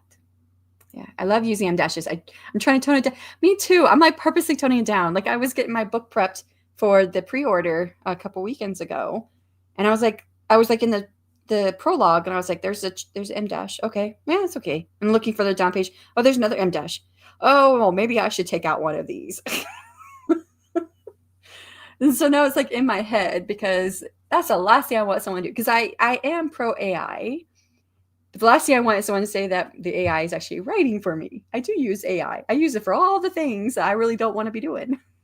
And it doesn't even do well at that. So, but like just now when I was trying to figure out how to do this confirmation page with Squarespace, and even the AI couldn't figure it out. And I was like, okay. And I mean, I already searched for people talking about Squarespace and confirmation pages, and everything was pre-2025. So I kept thinking there must have been something. And then I put it into Perplexity, which is an AI. And it said, yeah, there was, Squarespace changed up a lot of its stuff behind the scenes in 2025. And so there's not a lot of user manuals or how-tos that show this. I'm like, I don't know how to do this then. You think this would be an easy click? Add a confirmation page. Here's what you say. Should just be an easy click. 1, 2. I'm in the selling portion, and I've been sent to the developer tools. I've been sent to the custom CSS injections. None of it can I find. Yeah, so I'm like, okay. Anyways, and then how they utilize it, but I'm still trying to understand the core aspect of it. So if AI starts using analogies, just know I'm still not AI because it's learning and adapting from you. I don't know. It reminds me a bit of reading the emotional craft of fiction, but not as clear to me. Yeah. I mean, I remember it not being very clear to me before. I think it just takes a lot. You know what I think I consumed, though, additionally? I think I consumed a lot of videos that talked about scene and sequel and breaking it down. And that's when it really started making sense to me. So I'm not sure if it was James Scott Bell book that made a whole lot of sense to me. Like, again, theory, I understood it. In practice, I didn't. But seeing a bunch of videos about it really helped me break it down. But you've got it. You said it a little while ago that the sequel is basically the reaction, whether it's an emotional reaction or a physical reaction or just thinking. It's the thing that comes after an action. So something big happens. We don't usually like jump out of a plane and then go through a burning building, right? We jump out of a plane and then we think about how, okay, that wasn't as hard as we thought it was going to be, but this next thing might be harder. But to further the plot, the character has to think about why it's important to go to that next thing and how the thing that just happened relates to it. I mean, that I'm putting more into it than what you need, because it could just be something very simple. It could just be a simple emotional response, and that's it. So it could be as simple as one sentence, and it could be like a whole chapter by itself. So it's that moment in between, that breather moment that takes in everything that just happened and what's going to happen next. But it sometimes doesn't include all of that, just parts of it. Morgan, hey, from Eva. LOL, Eva. I am on my lunch break from work right now. Oh, thanks for stopping in on your lunch break. Hey, Eva. Hi, Morgan from Adeshle. Hi, Adeshle. Scene sequel, correction. Mostly Deborah Chester and JSB are the ones who mention it directly. Oh, okay. I'm just pulling the action reaction from the other authors I mentioned that AR kind of sits within. Yeah, I think they're almost like the same thing. They're just different names for it. Maybe slightly different ways of approaching it. Because, there's lots of different writing styles and what people feel is important to include, right? Scene and sequel, I think, within scene and sequel. I think for me, the challenge I have is the scene with internalization and not moving into sequel, as it's more of my natural place to go. And not moving. The challenge I have is the scene with internalization and not moving into sequel. So it's your natural place to go is not moving into sequel. with the internalization. And of course, internalization can happen during action sequence, but depending on what the action is, what the scene is. I think what makes it hard to understand the concept of scene and sequel too is that when you say scene for scene and sequel, it means something different than what we think of what a scene is when you're writing. And they're being very specific what that means with scene and sequel. Because both of them are scenes. When you write a scene and sequel, they're both scenes in the normal, like, writer way that we talk about scenes, but they're labeling it two different things. But I do a lot of internalization in my writing. That's always been a huge part of what I write, but it can really slow down action scenes.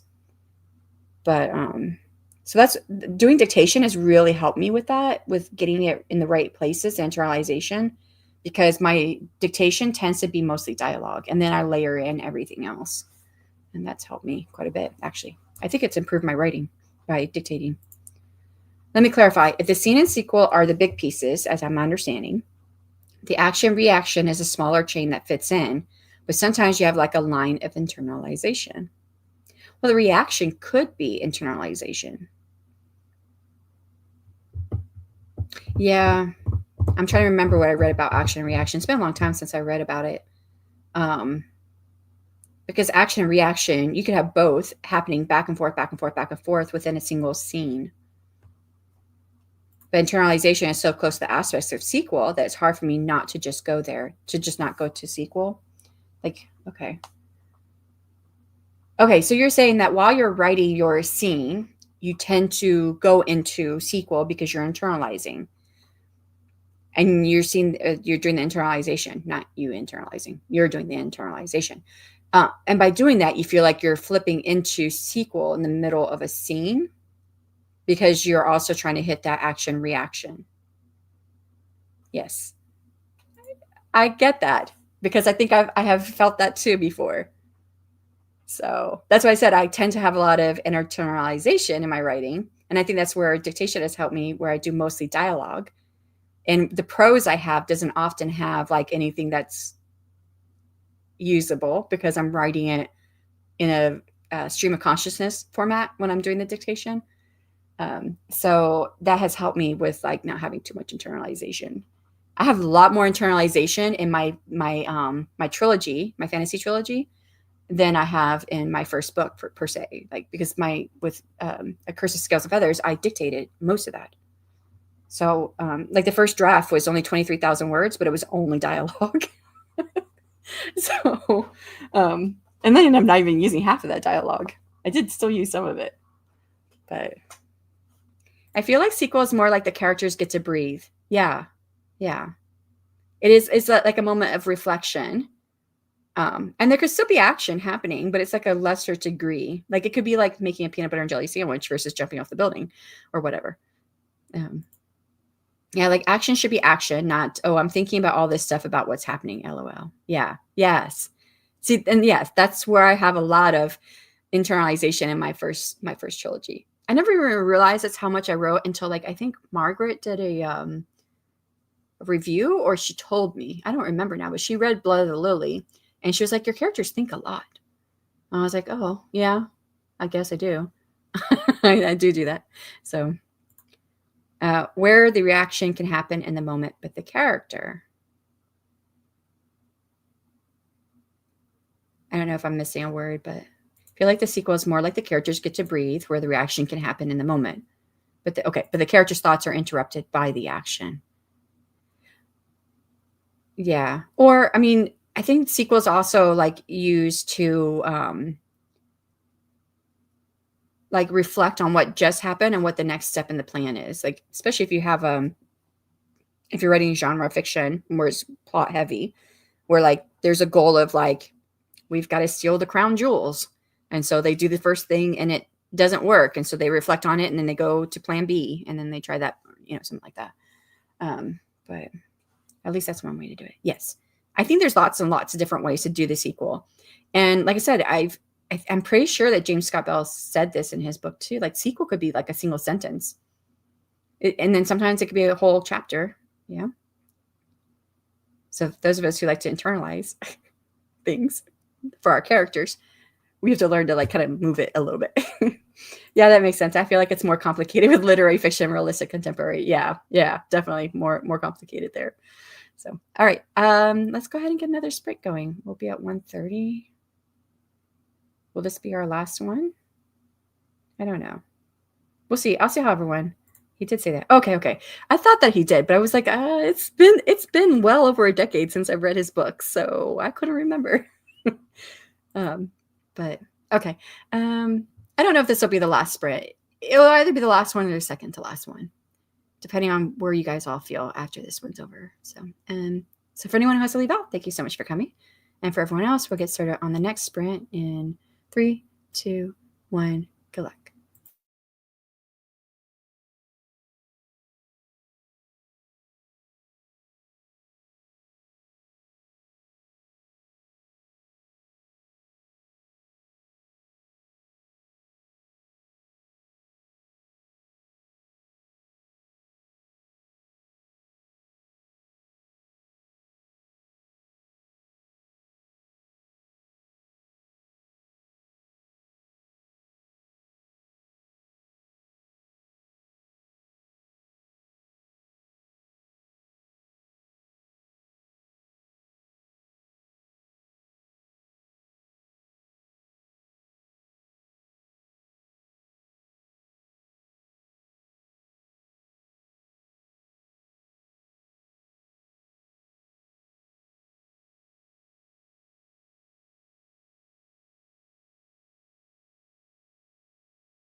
And that is time on that sprint. How did you do? I did figure out the confirmation page for buying something in my store on Squarespace, got that figured out. That was in a totally different place than everything else. And so that's done. And now I am just going through and I am putting together all the costs for all my packets for the Romantasy Adventures. At least I'm basing it right now on the cost I paid for the Faded Adventures packets. It's going to be different because I sent out one packet per month and I'm going to send out 2 packets per month. I'm not adding more stuff, I am just dividing it up, but it's going to be slightly more in costs because of you pay postage for the ounces. So most of them, the envelopes were around 2.1, 2.12. It was just over 2 ounces. And you pay for postage by ounce. So if you're over 2 ounces, you pay for 3 ounces. So even if I divide that, that means if it's as equal as possible, or even if I try to do one as 1 ounce and one as 1 point something ounces, now I'm paying for a 1 ounce envelope and paying for 1.2 something envelope. That's 2 ounces. And you think that would be the same money, that you're spending the same money if you're splitting it up, but you're not in some cases. For instance, in Canada, you buy the first ounce and you get the second ounce free, but only if your letter is up to 2 ounces. If you go over 2 ounces, now you have to pay for a full 3 ounces. So on some of the letters, some of the packets I sent to Canada, because I had a couple in Canada, some of them it was under the 2 ounce mark. I only had 2 that were under 2 ounces. I only had to buy 1 ounce. But then the ones that were over 2 ounces, I had to buy 3 ounces. So I might save some money there. But then I'm also going to be paying out more money per envelope. Now, the envelopes are real expensive. I was breaking it all down by cost. I have a spread Excel sheet. So those who like spread Excel sheets, just looking at all the items I sent for the first month, the breakdown of everything, like what was the cost of each envelope, what was the cost of each piece of paper that I printed, like that. So the cost of just the envelope, the 6x9 envelope I send it in, is 20 cents by itself. So now I am sending 6 more of those. So that's $1.20, right? That's $1.20 more that I'll be spending on envelopes per person who signs up versus what I was paying for the Faded Adventures. Anyway, so yeah, I'm trying to figure out what my exact costs are because I'm pretty sure that $60 is just fine because I paid $50, I charged $50 for the Faded Adventures. I figured $10 would cover the extra costs and everything, and just the additional time and labor of making sure that the envelopes got out and everything. So additional part of that, the $10 for that. But what I'm trying to look at is what kind of discount can I give if someone decides to buy multiple characters at one time, because it is one story, but you can choose between one of 4 characters. And I already had someone who did the Faded Adventures who wants to buy all 3 of the other characters when it becomes available, and asked me if there would be a discount for it. And I was like, well, you'd think there would be a discount because there are some things, like especially like the very first packet I sent, everybody got the same things in it. There's like 3x5 artwork cards.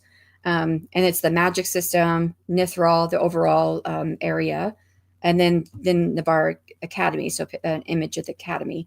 And so everybody got those. And so I don't have to put 3 of those in there if the same person buys three characters, right? So I can save on those. Now, those aren't real expensive by themselves. Like each one of those costs 21 cents. So I will be saving 21 cents times 3 times 2. But yeah. So anyways, I'll be saving some money on that. But then there are specific things that are by character. And like I even have like different envelopes for each character where their chapters go into it. And for 3 of the characters, it was an easy cost. I don't have that. I have that pulled up. I don't have it in my spread Excel sheet yet. So like there's a red envelope for a Dorian, and a green envelope for Shara, and a blue envelope for Riel.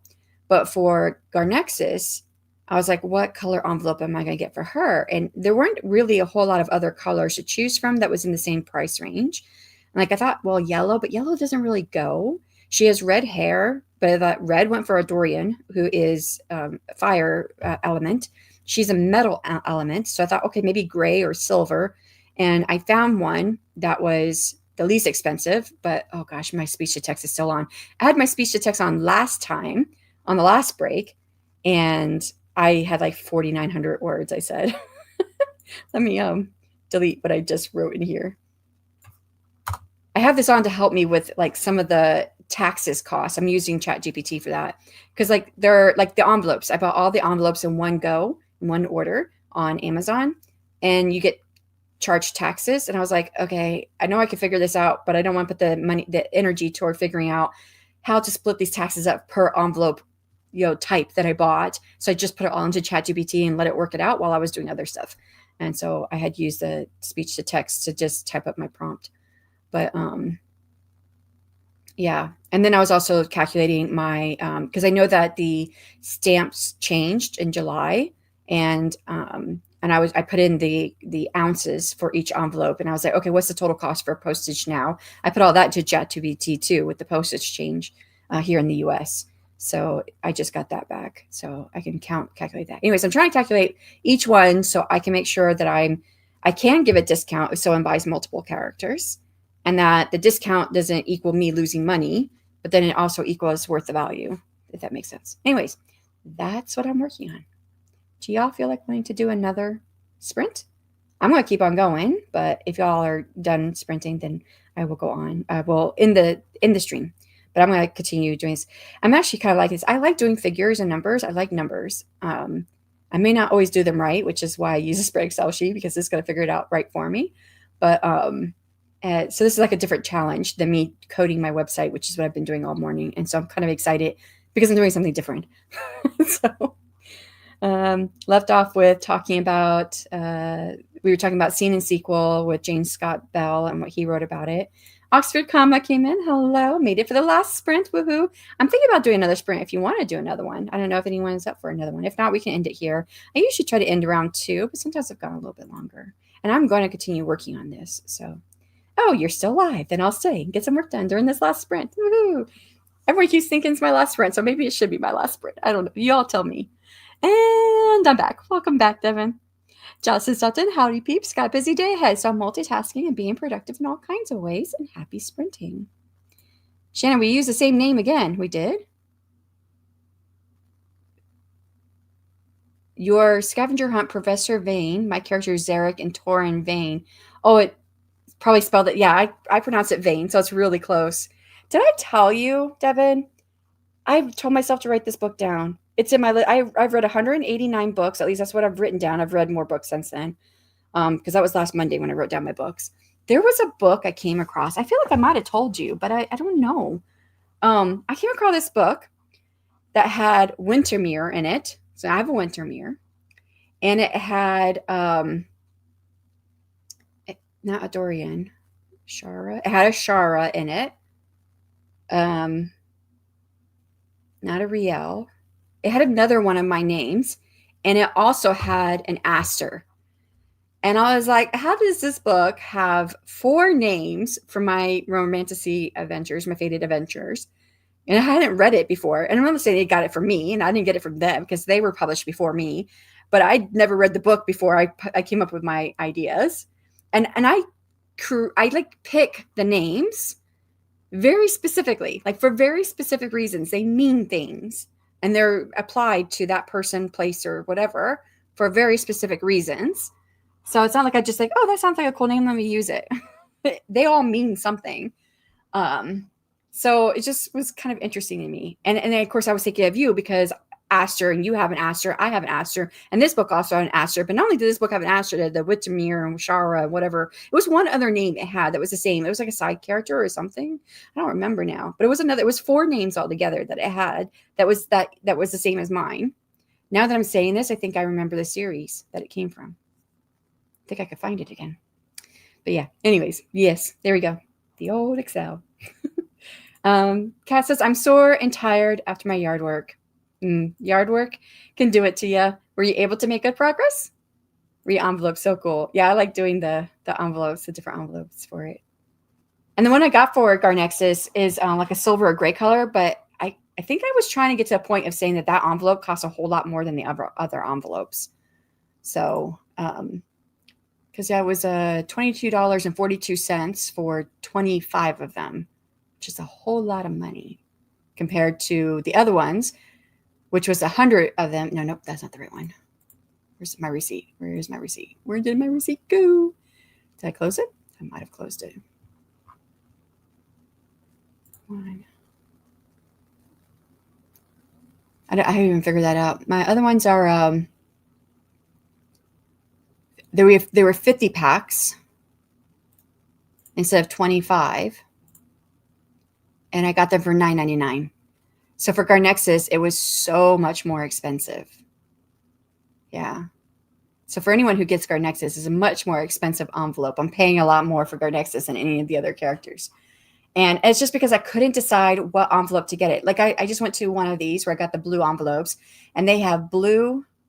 What color is this? Ivory, pink, green. I can't do green because I already have green for Shara, and white. And I use white for other things. So then I'm between pink and ivory if I want to keep the same price point. And I was like, none of those go with Garnexus.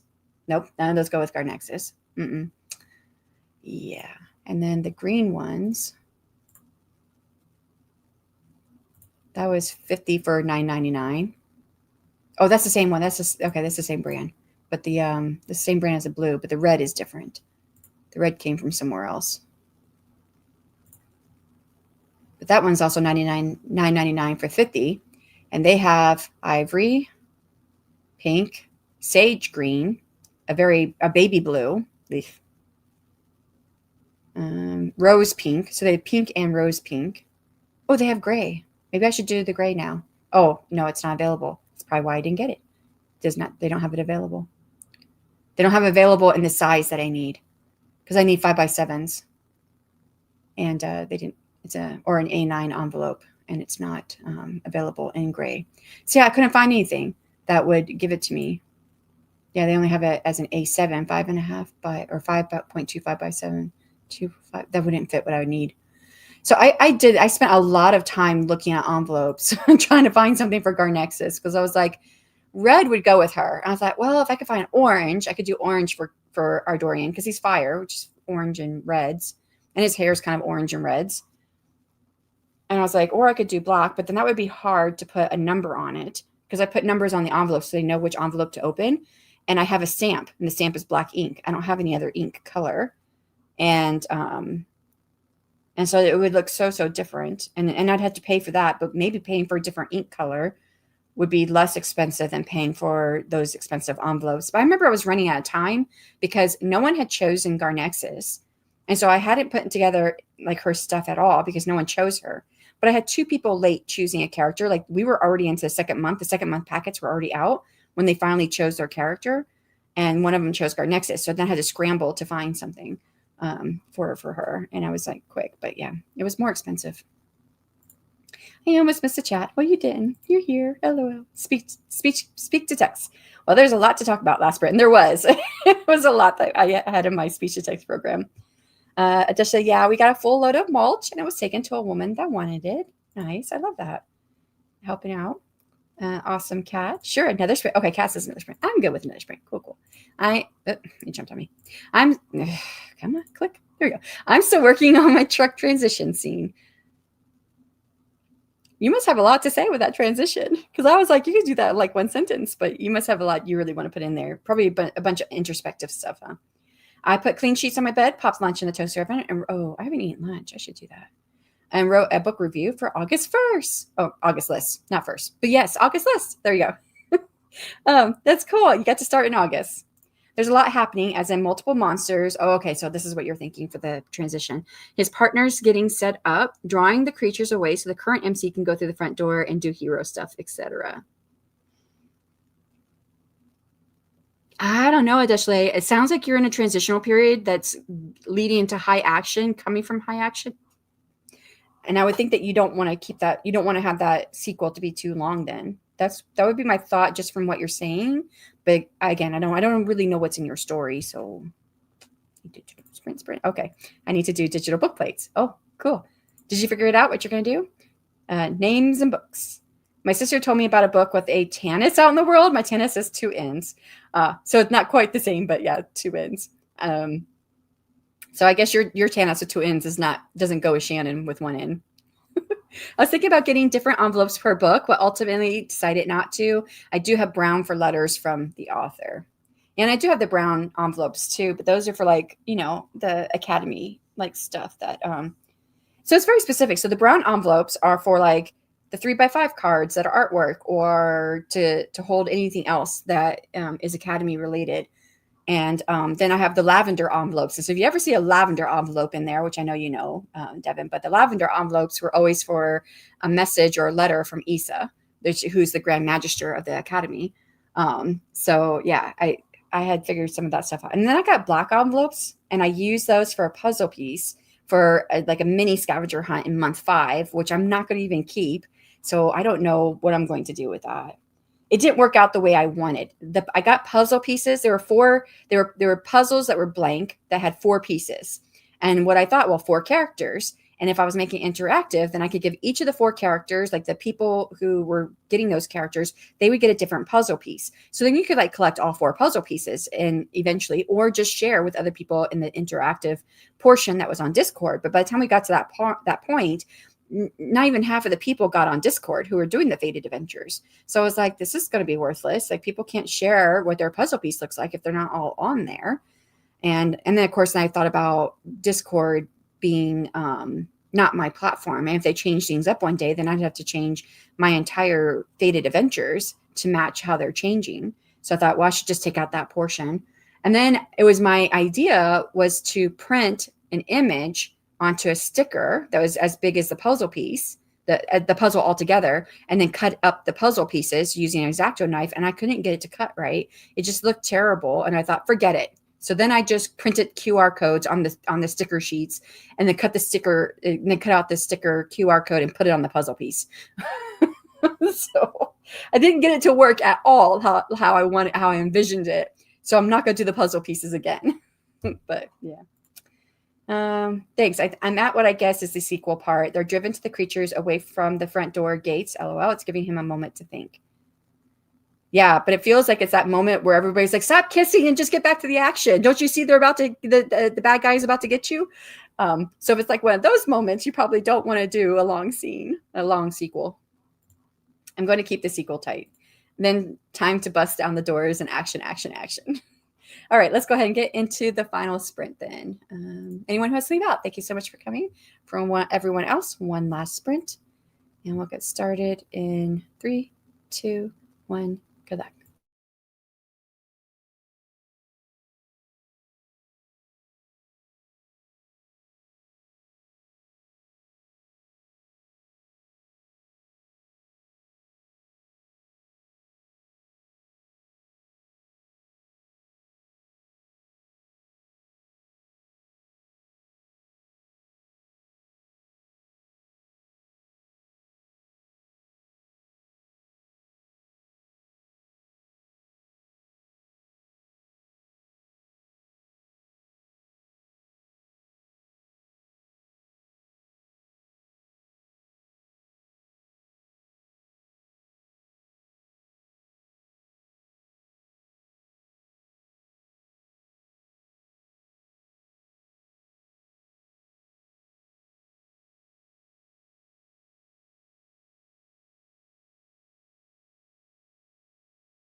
And that is time on the last sprint. How did you do?